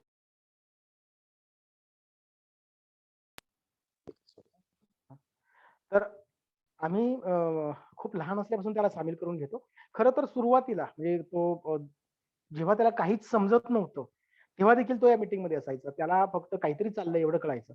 हळूहळू त्याला गोष्टी समजत गेल्या आणि प्रत्येक गोष्टीत म्हणजे त्याचं जे मत होतं त्या मताचं नेहमी आम्ही ते ऐकून घेणं आणि त्याचा आदर करणं, कधी कधी ते प्रत्यक्ष त्याची अंमलबजावणी देखील करणं, या गोष्टी आम्ही करत गेलो. त्यामुळं आपण कुणीतरी महत्वाचं आहोत घरात असं त्याला वाटायला लागलं. आणि जेव्हा असं मुलांना वाटतं की आपला निर्णय आपण काहीतरी सांगितलंय आणि आई बाबा दोघेही ते करतायत, तर त्याला ते खूप छान वाटायचं की अरे मी पण काहीतरी आहे. आणि मग आम्ही मीटिंगमध्ये जेव्हा काही दोघं काहीतरी निर्णय घ्यायचो, त्याची अंमलबजावणी करण्यात तो कधीच कमी पडला नाही. कारण त्याच्या त्याने जे काही सुचवलं त्याचा आम्ही नेहमीच त्या गोष्टी पाळत गेलो. त्यामुळं झालं असं की तू हे कर, तू हे करू नको किंवा या गोष्टी आपण सगळेच करूयात असं कधी आमचं बोलणं झालं नाही. पण आम्ही ज्या गोष्टी ठरवल्या त्या अन्वयने आम्ही सगळ्यांनीच ते केल्या आणि होत गेल्या. आता याच्यामध्ये कसं होतं की आम्ही दोघंही म्हणजे जसं आम्ही प्रत्येक गोष्ट ठरवताना मीटिंग घेतो, तसं घरातल्या कामाची पण आम्ही वाटणी करून घेतलेली आहे. कुणी काय कामं करायची, हेही मीटिंगमध्ये ठरलेलं आहे. आणि मग हळू-हळू त्याच्याकडेही काही कामं जायला लागली. आणि तो लहानपणापासून ही कामं करत गेलाय. खरं तर तो मला नेहमी स्वयंपाक करताना वगैरे बघायचा आणि मग नुसतं ऑब्झर्वेशन होतं. मग त्याला एक दिवस म्हटलं, "अरे, तू ही भाजी कापून देणार का?" तर ना त्याच्या ना माझ्या मनात असा प्रश्न आला, की बाबा आता तो खूप लहान आहे आणि त्याचं बोट कापू शकतो वगैरे. तोही म्हटला, "अरे, मी बघतो, मी करून बघतो." आणि मग त्याने केलं. मग हळू इथपासूनची सुरुवात आता पूर्ण स्वयंपाक करण्यापर्यंत. आता त्याचं वय साधारणतः 11 वर्षाचा तो झालाय आत्ताच नुकताच. 5वी ला आहे तो आणि आता तो पूर्ण स्वयंपाक सगळ्या गोष्टीतला करतो. पण हेच इतर गोष्टींमध्ये सुद्धा आम्ही त्याला स्वयंपूर्ण कसं बनवता येईल याचा काही खास विचार नाही केला. पण ज्या गोष्टी आम्ही करतो, बघतो ते त्यालाही करायला लावतो. अर्थात आम्ही जबरदस्ती कुठल्याच गोष्टीत केलेली नाही. अजूनपर्यंत तरी आई-बाबांचं ऐकायचं नाही वगैरे काही हे अजून त्याच्याकडे आलेलं नाही खरं तर. ते हळू वय वाढेल तसं ते होत जाईल. पण आत्ता तरी तो ऐकतोय आणि याच्यामध्ये बाहेरचे व्यवहार म्हणजे दुकानातून काहीतरी वस्तू आणायची आहे. तर आम्ही त्याला ती जबाबदारी देतो, की हे पैसे आहेत तुझ्याकडे, हे घे आणि ते घेऊन ये. मग ते परत किती पैसे आले पाहिजेत, किती खर्च झाले पाहिजेत, हे गणित त्याचा तो करतो. ती वस्तू आणताना चांगली आली का? भाजी आणायची असते तर ती निवडून कशी घ्यायची असते. ह्या गोष्टी तो स्वतःच्या अनुभवातून 1-2 वेळा चुकतो, पण चुकलो म्हणून त्याला कोणी रागावलं नाही. आणि आपल्याला कोणी रागवत नसेल तर हळू त्यालाच ते कळतं, की अरे एखादं टोमॅटो पप्पाने घेऊन आला तर काहीतरी बाबाने आणलं आणि वेगळं होतं. आपलं आणलं, आपलं बघण्यात चूक झाली. नेक्स्ट टाईम तो बरोबर घेऊन येईल. आणि खरं तर हीच स्वयंशिस्त असते. मुलं ती शिकतात. आपल्याला असं होतं ना, की आपल्याला जसं हवंय तसं मूल वागलं म्हणजे ते शिस्तपूर्ण होतं नाही.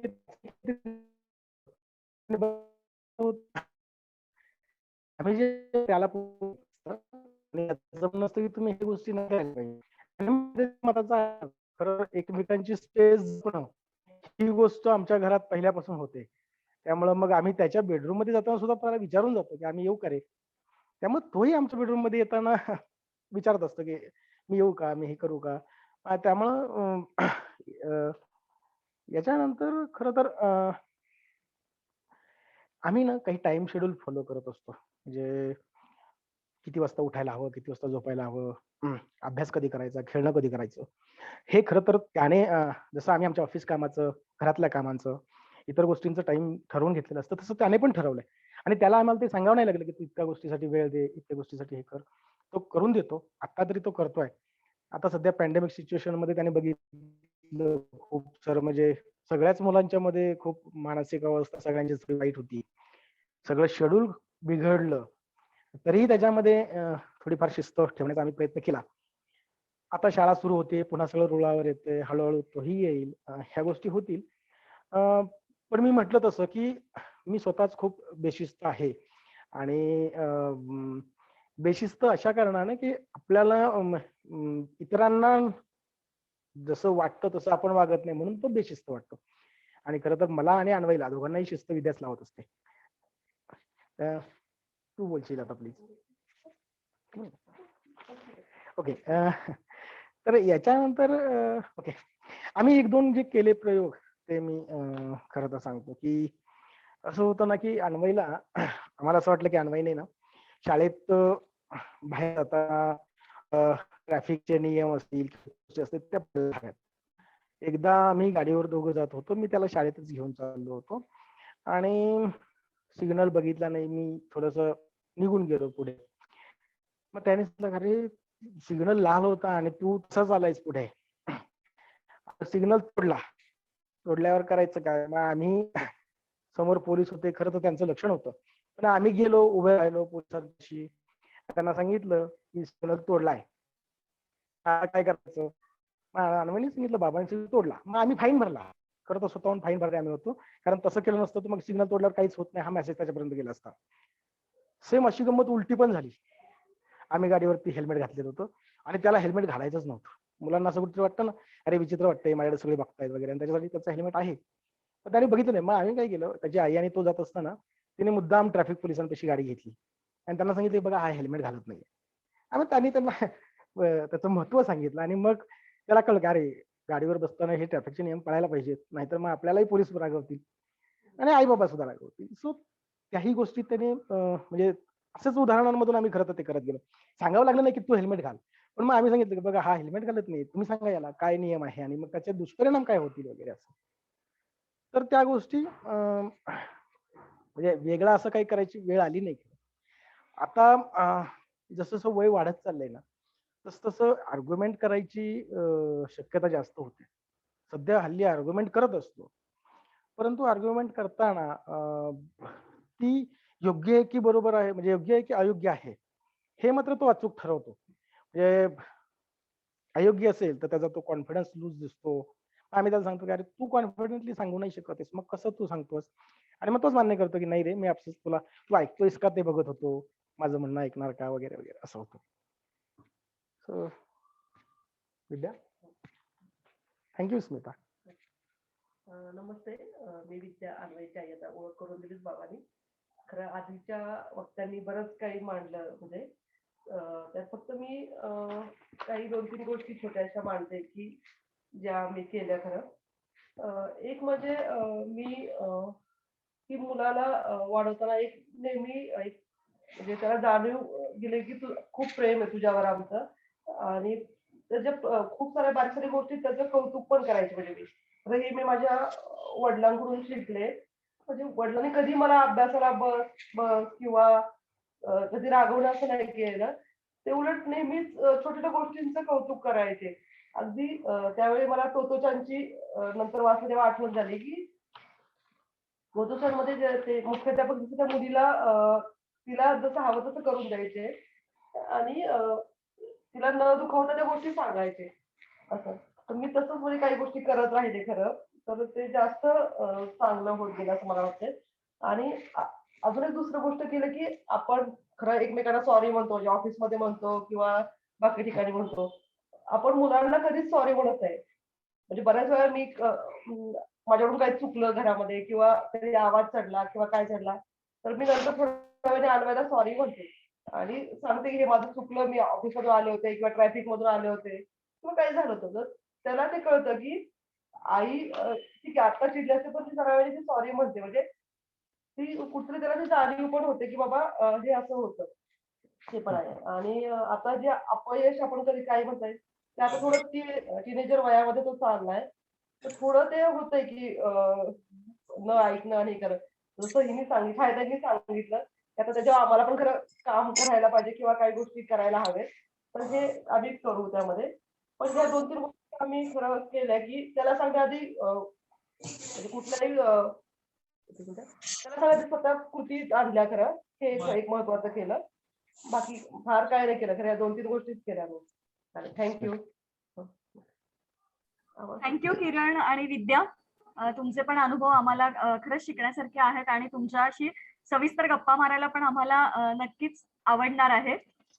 कारण तुम्ही जे म्हणताय की मी स्वतःच बेशिस्त आहे, पण मला माहितीये तुमच्या घरातलं एकूणच तुम्ही कशा पद्धतीने तिघही राहता घरामध्ये आणि स्वयंशिस्तीचे कुठले कुठले मार्ग तुम्ही सगळे अवलंब करता, तर हे सगळं मला माहिती आहे. त्यामुळे तुमच्याशी आपण सविस्तर गप्पा नक्की मारूयात.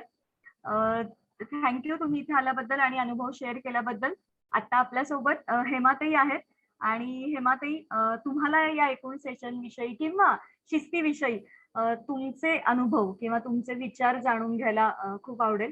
तर हेमाताई तुम्ही आता बोलाल.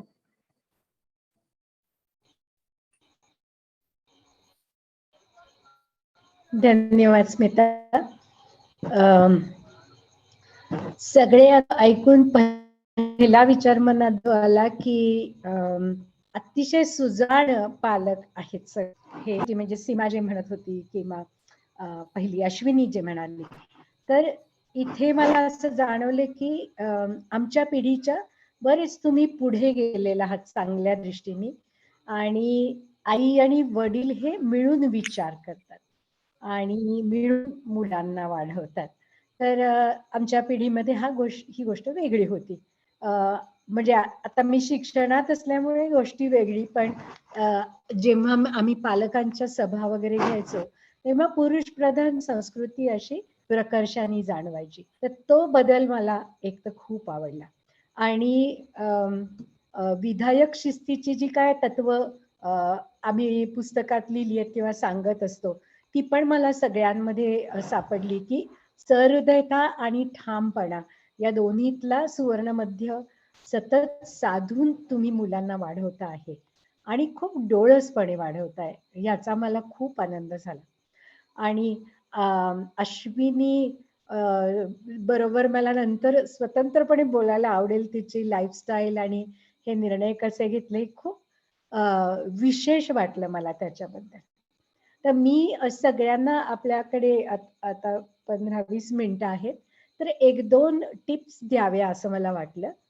तर पहिली सगळ्यात गोष्ट म्हणजे आता तुमची मुलं असतील 8-9 वर्षाची, 10-12 वर्षाची, पण मी एक वेबसाईट किंवा YouTubeवर व्हिडिओ तुम्हाला सुचवीन.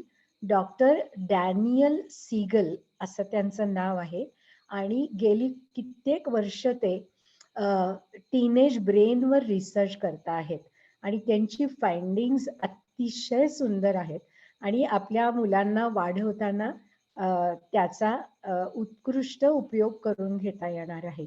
तर ती YouTubeवर डॉक्टर डॅनियल सीगल असं त्यांचं नाव आहे आणि टीनेज ब्रेन कसा डेव्हलप, छाया त्याबद्दल थोडंसं बोलली, पण हे खूप डिटेलमध्ये ब्रेनचं मॉडेल बद्दल बोलतात. आणि त्या वयात मुलांमध्ये जे बदल होतात ते फक्त हार्मोनल चेंजेस नसतात, तर ते या ब्रेनमध्ये ज्या ऍक्टिव्हिटीज चाललेल्या असतात त्यामुळे मूल्य वेगळ्या तऱ्हेने वागतात. त्याला त्यांनी इसेन्स असं नाव दिलं आहे. ज्यांना शक्य आहे तेव्हा त्यांनी YouTubeवर डॉक्टर डॅनियल सीगल यांचा टीनेज ब्रेन बद्दलचा व्हिडिओ जरूर बघावा. खूप मटेरियल त्यांनी त्यांच्या संशोधनाबद्दल उपलब्ध आहे आणि सहज सोप्या भाषेत ते सांगतात. आणि ते तुम्हाला असं हँड मॉडेलही ब्रेनचं करून कसं कुठे निओकॉर्टेक्स आहे आणि रेप्टिलियन ब्रेन कुठे वगैरे असं सहज लक्षात राहील अशा पद्धतीने सांगतात. म्हणजे सायंटिफिक बोलणं म्हणजे किचकट किंवा अवघड बोलणं असं नव्हे. तर ही पहिली एक गोष्ट सांगू इच्छिते. दुसरं म्हणजे हे मी माझ्या नातवंडांच्या घरी पाहिलेलं, म्हणजे माझ्या मुलीच्या मुलाच्या घरी. तर 3 बॉक्सेस अशा केलेल्या असतात आणि त्या म्हणजे आपण जेव्हा नियम ठरवतो तेव्हा खूप वेळा अशी वेळ येते की नियम ठरवलेला काही ना काही कारणाने आई वडिलांना त्यांच्या कामामुळे किंवा काही इमर्जन्सीमुळे काही नियम पाळणं काही वेळेला शक्य होत नाही. आणि मग सर्वांना एकच नियम हा जो आपला आग्रह असतो विधायक शिस्तीमध्ये, तो काही वेळा तोडला जातो आणि मग आपण समजावून सांगायचं वगैरे वगैरे या गोष्टी करतो. तर या बॉक्स ज्या असतात त्या नियम ठरले की त्यामध्ये 3 बॉक्सचे 3 भाग करायचे किंवा 3 बॉक्सेस ठेवायच्या. एक जी बॉक्स असते ती मुलाला पूर्ण स्वातंत्र्य असतं त्याचे निर्णय घ्यायला. आणि त्या गोष्टी कुठल्या की कशाचं स्वातंत्र्य आहे की सिनेमा कुठला बघायचा किंवा मित्रांबरोबर सायकलिंग करायला जायचं ते कुठे जायचं, अशा ज्या गोष्टी असतात त्या त्यांनी, किंवा वाढदिवसाला कुठल्या मित्रांना बोलवायचं, तर ह्या त्याचे स्वातंत्र्य तो काहीही ठरवू शकतो.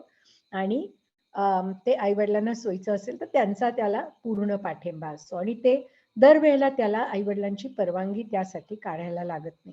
तर ती पहिली फ्री विल असं आपण त्याला म्हणू. दुसरं जे बॉक्स असतं ते काही इश्यूज असे असतात की आई वडिलांना विचारूनच करायला लागतात. फॉर एक्झाम्पल आता कोविडच्या काळामध्ये की सायकलिंग करायला बाहेर जायला त्यांना परवानगी होती कारण ते मोकळ्या वातावरणात राहत होते. आणि पण सायकलिंग करायला कुठे जाणार, किती वेळ जाणार, विशेषतः कोविडच्या काळात या सगळ्याची माहिती दिल्यानंतर मधली जी बॉक्स होती ती दोघांचं म्हणजे आई वडिलांची परवानगी घेऊन मगच त्या गोष्टी तो करू शकत होता, म्हणजे माझा नातू. आणि तिसरी जी बॉक्स असते, तिसरा जो बॉक्सचा भाग असतो ते टोटली 100% पालकांचं मत असतं. म्हणजे काही वेळेला ते मुलाला मान्य नसेल तरी सुद्धा त्याला ते करायला लागतं.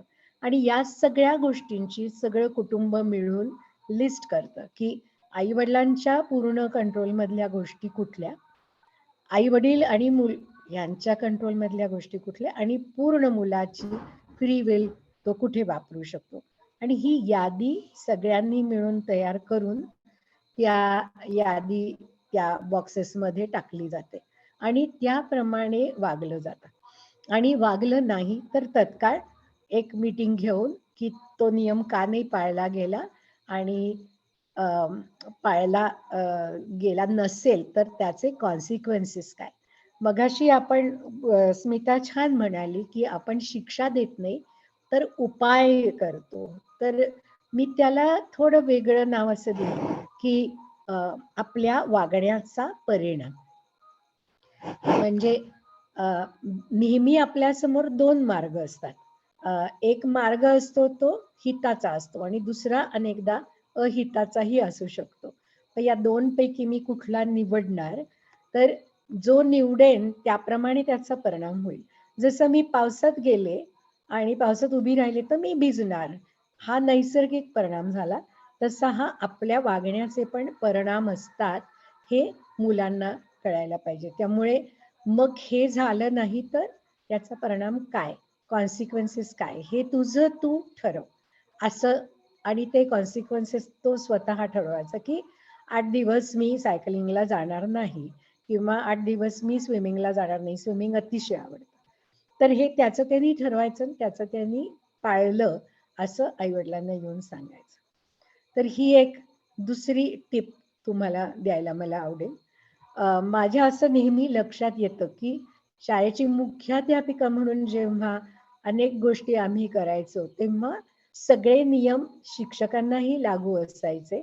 जसं मगाशी कोणीतरी सांगितलं की उशिरा आल्यानंतर गेट बंद व्हायचा. ती मी छोटीशी गोष्ट सांगते तुम्हाला. मी 10 वर्ष शाळेची मुख्याध्यापिका होते आणि आमची पूर्ण लोकशाही तंत्राने चालणारी शाळा होती. त्यामुळे आम्ही विद्यार्थी आणि शिक्षक मिळून शाळेचे पण नियम ठरवायचो. त्यातला एक नियम असा होता की उशीर झाला तर शाळेच्या गेट बाहेर उभं राहायचं, प्रार्थना संपेपर्यंत. प्रार्थना संपली की आत जायचं आणि उशीर का झाला याचं कारण सांगायचं. एवढंच फक्त करायचं. एक दिवस माझ्या घरचे सगळे गावाला गेलेले असताना आमच्याकडे नवीन आलेलं कुत्र्याचं पिल्लू पळून गेलं आणि मला त्याच्या पाठीमागे जाणं आवश्यक होतं, नाहीतर गाडी खाली येऊन वगैरे ते मेलं असतं. त्यामुळे मी हातात बिस्किट आणि त्याची साखळी घेऊन त्याला हाका मारत रस्त्यावर हिंडत होते आणि शेवटी ते मला सापडलं. त्याच्यात 20 मिनिटं गेली. मग मला शाळेला जायला अर्थातच उशीर झाला आणि मी मुख्याध्यापिका असल्यामुळे तिथे गेट पाशी गेल्यावर आमचे जे 10वीतले लीडर्स होते त्यांनी हळूच दार उघडलं आणि म्हणाले, मॅम तुम्ही येऊ शकता आतमध्ये. तर मी म्हटले नाही, आपला नियम नाहीये असा. तर काल मला वाटतं स्मिताच्या बोलण्यात किंवा एका पालकांच्या बोलण्यात आलं की धरती पोटात घेईल तर बरं होईल. तसंच मला झालं आणि मुलांना काय होत असेल याची कल्पना आली. ही सगळी कानशिलं असतात ना, ती गरम झाली. माझा सगळा हार्टबीट वाढला आणि खरोखरच आता पृथ्वीने पोटात घ्यावं असं वाटत होतं. काहीतरी मी 1 मिनिट उभी राहिले असेल ते मला 2 तासासारखं वाटलं. आणि आज जाऊन मी मुलांना सांगितलं की असं असं माझा कुत्रा पळून गेला, त्यामुळे मला उशीर झाला.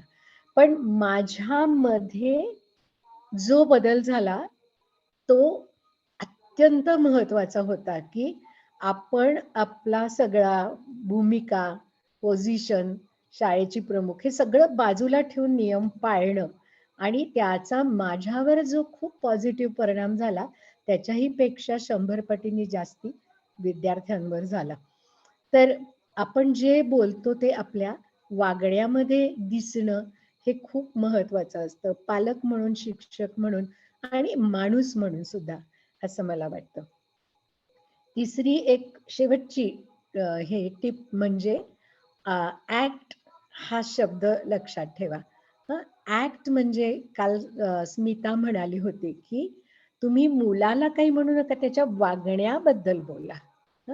तर ऍक्ट म्हणजे आता समजा आता आपण डॉक्टर सांगत होते की मी स्वतः बेशिस्त आहे वगैरे वगैरे, पण म्हणजे स्मितानी सांगितलं त्यानंतर की ते खरं नाही. पण समजा डॉक्टरांनी एक दिवस भांडी घासली नाहीत असं घडलं, तर ॲक्नॉलेज, आपलं स्वतःचं वागणं ॲक्नॉलेज करा. म्हणजे आपल्या कुटुंबाला, कुटुंबाच्या सदस्यांना सांगा, सॉरी मी आज भांडी घासू शकलो नाही, कारण काहीही असेल.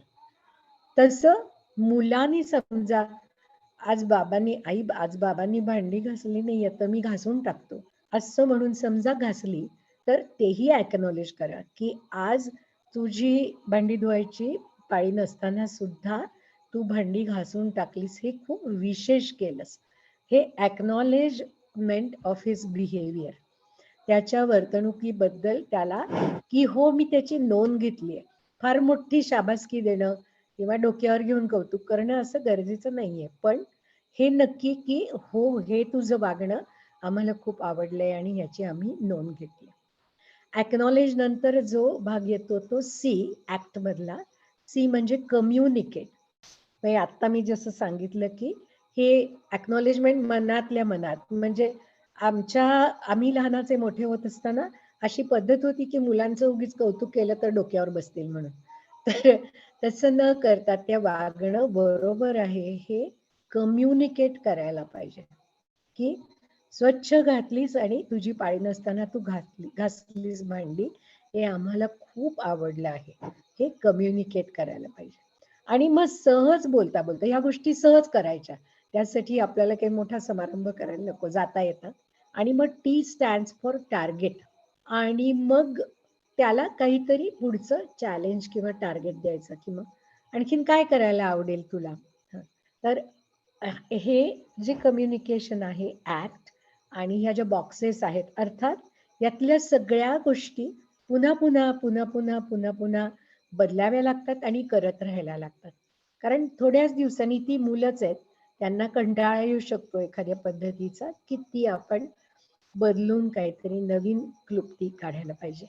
तर ह्या 3 बॉक्सेस हे ऍक्ट आणि आपण बोलतो तसं वागणं हे होतंय की नाही हे आपण पालक म्हणून पाहावं असं माझं सगळ्यांना सांगणं आहे.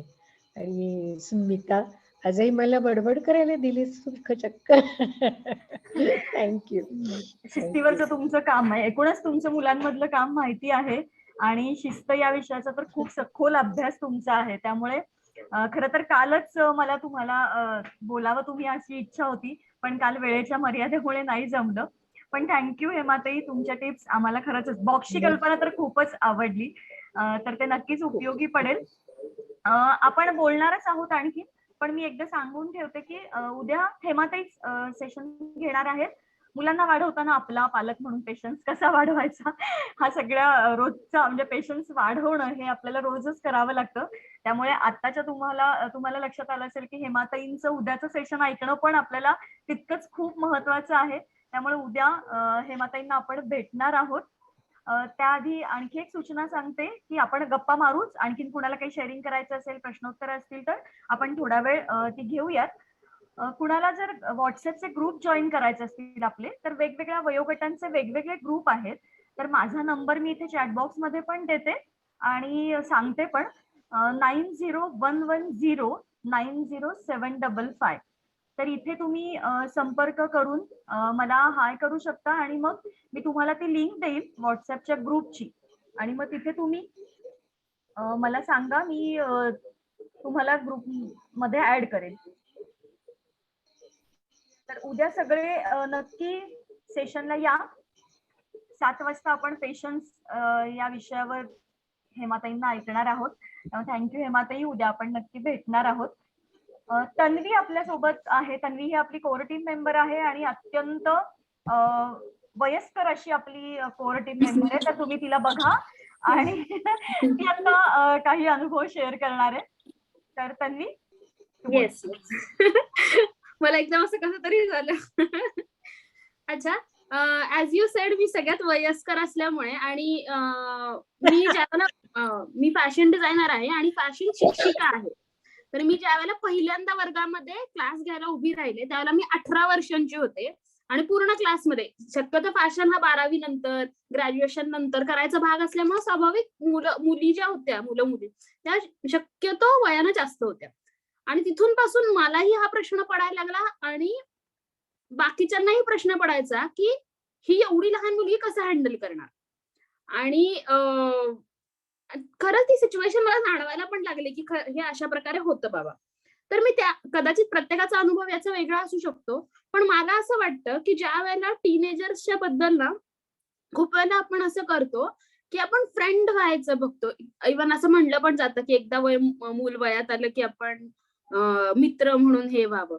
तर मी माझा अनुभव असं सांगेल की जर करता आपण स्वतः आपण जे आहोत त्या प्रकारे जर का वागत असू एम्पॅथेटिक राहिलं पाहिजे डेफिनेटली. पण फ्रेंड न होता आपण जर का समजून घ्यायच्या भूमिकेत असू ना तर आपल्याला त्या गोष्टीचा खूप फायदा होतो. हा माझा पर्सनली अनुभव आहे.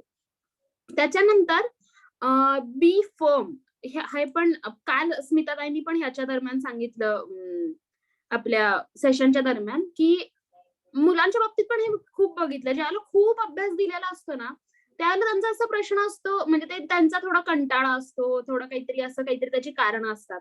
तर त्यावेळेला मी स्वतः हा प्रयोग खूप वेळा करते की हो ना आज खूप अभ्यास आहे ना, हो ना आज खूप सबमिशन आहे ना, आता 2 दिवसावरती आलं फार ताण पडतोय तुम्हाला.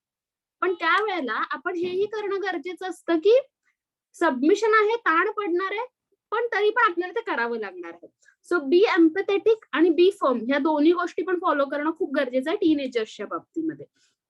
त्याच्यानंतर बरेच वेळेला असं पण अनुभव आलेला आहे की एखादी गोष्ट एखादी व्यक्ती सातत्यानं करते.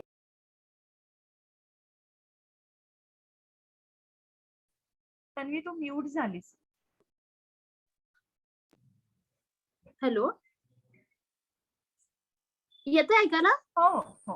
हा स्टुडंटच्या बाबतीत हे खूप लक्षात येतं की एखादी पर्टिक्युलर कृती ती केली जात नाहीये किंवा काहीतरी अगदी चुकीचं सुद्धा घडतंय हे पण खूप वेळा लक्षात येतं. तर प्रत्येक टीनेजरच्या पालकांच्या बद्दल माझं असं म्हणणं असेल की किमान म्हणजे अगदीच चुकीचं असेल की म्हणजे हानिकारकच असेल तर ठीक आहे पण इतर वेळेला ज्यावेळेला तुम्हाला एखादी चूक आढळून येते त्यावेळेला किमान 24 तासाच्या वेळेमध्ये जाऊ द्या आणि आपण त्या गोष्टीचं रिझन काय असू शकतं हा शोधायचा प्रयत्न करणे. खूप मुलांच्या बाबतीत मला म्हणजे हे बऱ्याच वेळेला अनुभव आलेला आहे की काही खूप पर्सनल कारण असू शकतात काहीतरी वेगळी कारण असतात. माझ्या एका स्टुडंटच्या बाबतीत मला लक्षात आलं की ती ज्यावेळेला आलेली असते त्यावेळेला ती खूप झोपेत असते आणि जेव्हा जेव्हा मी काहीतरी अभ्यास घेतलेला असतो किंवा जेव्हा जेव्हा कुठलं तरी काम दिलेलं असतं ती करायची इच्छा असते पण ती जी झोप आहे ती आवरली जात नाही. मग जसं मी त्याच्या खोलामध्ये जायचा प्रयत्न केला तू का करत नाही तू जास्त उशिरा उठती तू मोबाईल वरती बसली हे ज्यावेळेला आपण शिक्के मारतो ना त्यावेळेला त्यांना ते प्रॉब्लेम फोकस केल्यानंतर अजून घाबरायला होतं की अरे बापरे आता ह्यांना तर हे पण कळलं की मी रात्री उशीरपर्यंत जाते, अरे बापरे ह्यांना तर हे पण कळलं की माझा हा प्रॉब्लेम आहे. मग ह्यामधून काय व्हायला लागलं ह्यामधनं काय होतं की त्याच्या सॉल्व्हिंग कडे जायच्या ऐवजी मग भीतीकडे जास्त वळायला लागलं.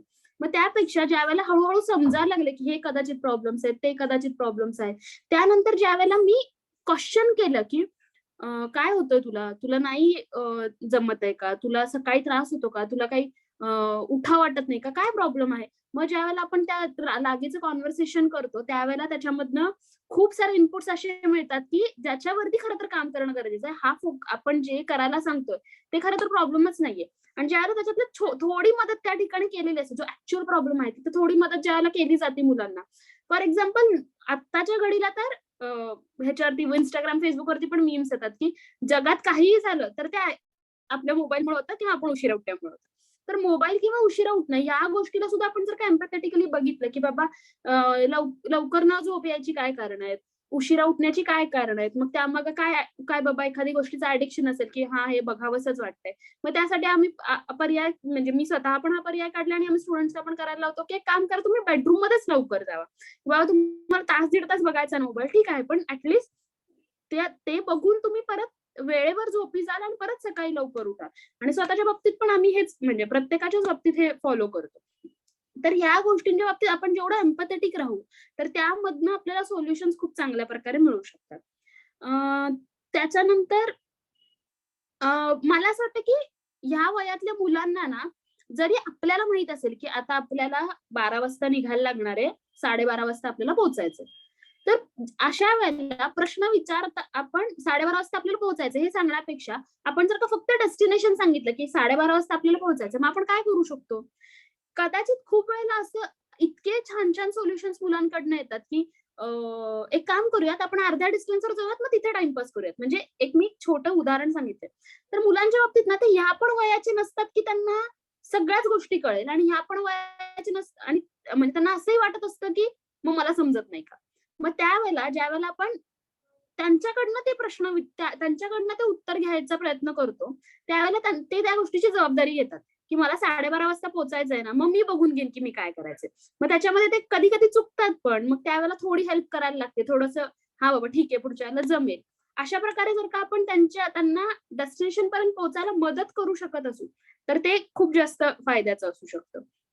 त्याच्यानंतर ऍक्सेप्टन्स, ज्या वेळेला या वयात मुलं असतात, टीनेजर्स ज्या वेळेला असतात ना, त्यावेळेला खूप वेळेला आपल्याला पण हे आढळून येतं एखादी गोष्ट त्यांनी छान सुपिरियरली केलेली असते.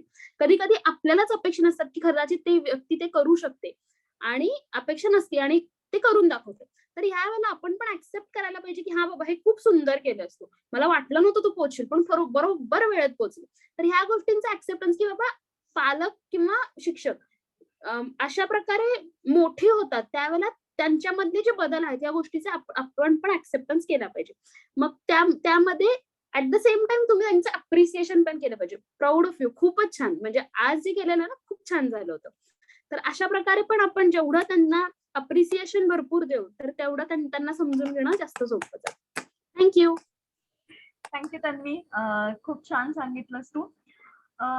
आपलं जे आपण प्लॅन केलं होतं ते सेशन आता संपलेलं आहे, पण तुम्हाला काही प्रश्न विचारायचे असतील किंवा तुम्हाला काही बोलायचं असेल तर तुम्ही अनम्यूट होऊन बोलू शकता. कुणालाही, म्हणजे आता जे जे काही बोललेले आहेत, सीमा असेल, अश्विनी असेल, छाया असेल, किरण असेल, तर या सगळ्यांना तुम्हाला काही बोलायचं असेल, विचारायचं असेल, मितिका असेल, तर तुम्ही नक्की विचारा, अनम्यूट व्हा आणि विचारा. व्हिडिओ सुरू करायला पण हरकत नाहीये. मला वाटतं की कालच्या आणि आजच्या सत्रामध्ये आपल्या बऱ्याच प्रश्नांची उत्तरं मिळालेली आहेत. याचा अर्थ आता एकदम आपला शिस्तीचा प्रवास एकदम मस्त आणि सुंदर होणार आहे असं अजिबात नाहीये. आपण सगळ्या दोन्ही दिवशी ऐकलेलंच आहे की सातत्याने करण्याचे प्रयोग आहेत, निरनिराळे मार्ग आपल्याला सततच बघायचे आहेत. त्यामुळे हे असं ही प्रक्रिया सुरू राहणारी आहे. त्यामुळे या प्रक्रियेचा आनंद घेत घेत एकमेकांकडून शिकतच आपल्याला पालकत्वाचा प्रवास करायचा आहे. काही बोलायचं असेल, विचारायचं असेल तर नक्की अनम्यूट होऊन प्रश्न विचारू शकता. सीमा मॅमना मला एक प्रश्न विचारायचा होता. हा बोला. हॅलो. हा बोला, येतोय मला ऐकायला. पियर प्रेशर कसं हँडल करायचं? पियर प्रेशर कसं हँडल करायचं? आता काय म्हणजे बिल्डिंग मध्ये खेळताना एखादी मुलगी मोठी असते आणि हॅलो. हा बोला, तुमचा आवाज येतोय मला ऐकायला, बोला. हॅलो. बिल्डिंग मध्ये खेळताना एक मुलगी मोठी असते आणि ती प्रत्येक वेळी म्हणते की मी सांगेन तसंच करायचं, नाहीतर उद्या मी तुला खेळायला घेणार नाही. तर त्यामुळे मग मुलगी पण तसंच ऐकते, म्हणजे खरं तर तिला ते करायचं नसतं पण मग ती तसं वागते. तर अशा वेळी आपण काय करू शकतो? एक तर काय आहे की ती मुलगी जे सांगते ती अर्थात तुमची मुलगी तिच्यापेक्षा वयाने लहान आहे असं वाटतंय. तर अशा वेळेस आपल्या मुलांना कळत नाही की काय बरोबर काय चूक. तर एक तर तिलाही ते समजावून सांगितलं पाहिजे की हे असं आहे म्हणून मी तुला नको म्हणते करायला. आणि ती जी मोठी मुलगी आहे तिच्याशीही आपण बोललं पाहिजे तिलाही का आपण आपल्या मुलीला सांगतो की हे गोष्ट नाही करायची किंवा तिनं ती आपल्या वयाच्या मुलीला सांगणं कितपत अयोग्य आहे हे तिला पटवून दिलं पाहिजे. त्यामुळे तुमच्यामध्ये आणि त्या मुलीमध्ये संवाद होणं गरजेचं आहे. आणि दुसरी गोष्ट काही वेळेस आपल्या आपल्या मुलांना आपल्याला थोडंसं फर्म बनवावं लागतं, की नाही ही गोष्ट बाबा का घातक आहे तुझ्यासाठी, ते त्यांना सांगून तिला स्पष्टपणे मुलांना आपण थोडंसं काही बाबतीत नकार द्यायला शिकवायला पाहिजे, की नाही बाबा ही गोष्ट नाही आपल्याला करायची, हे नाही करायचंय. हे आपल्याला सांगता आलं पाहिजे मुलांना आपल्या. आणि जे कोणी त्यांच्याशी असं वागतंय त्यांच्याशी पण आपण सुसंवाद ठेवला पाहिजे, की का आपण नाही म्हणतोय. ओके. Thank you ma'am. आणखीन कुणाला काही प्रश्न विचारायचा आहे?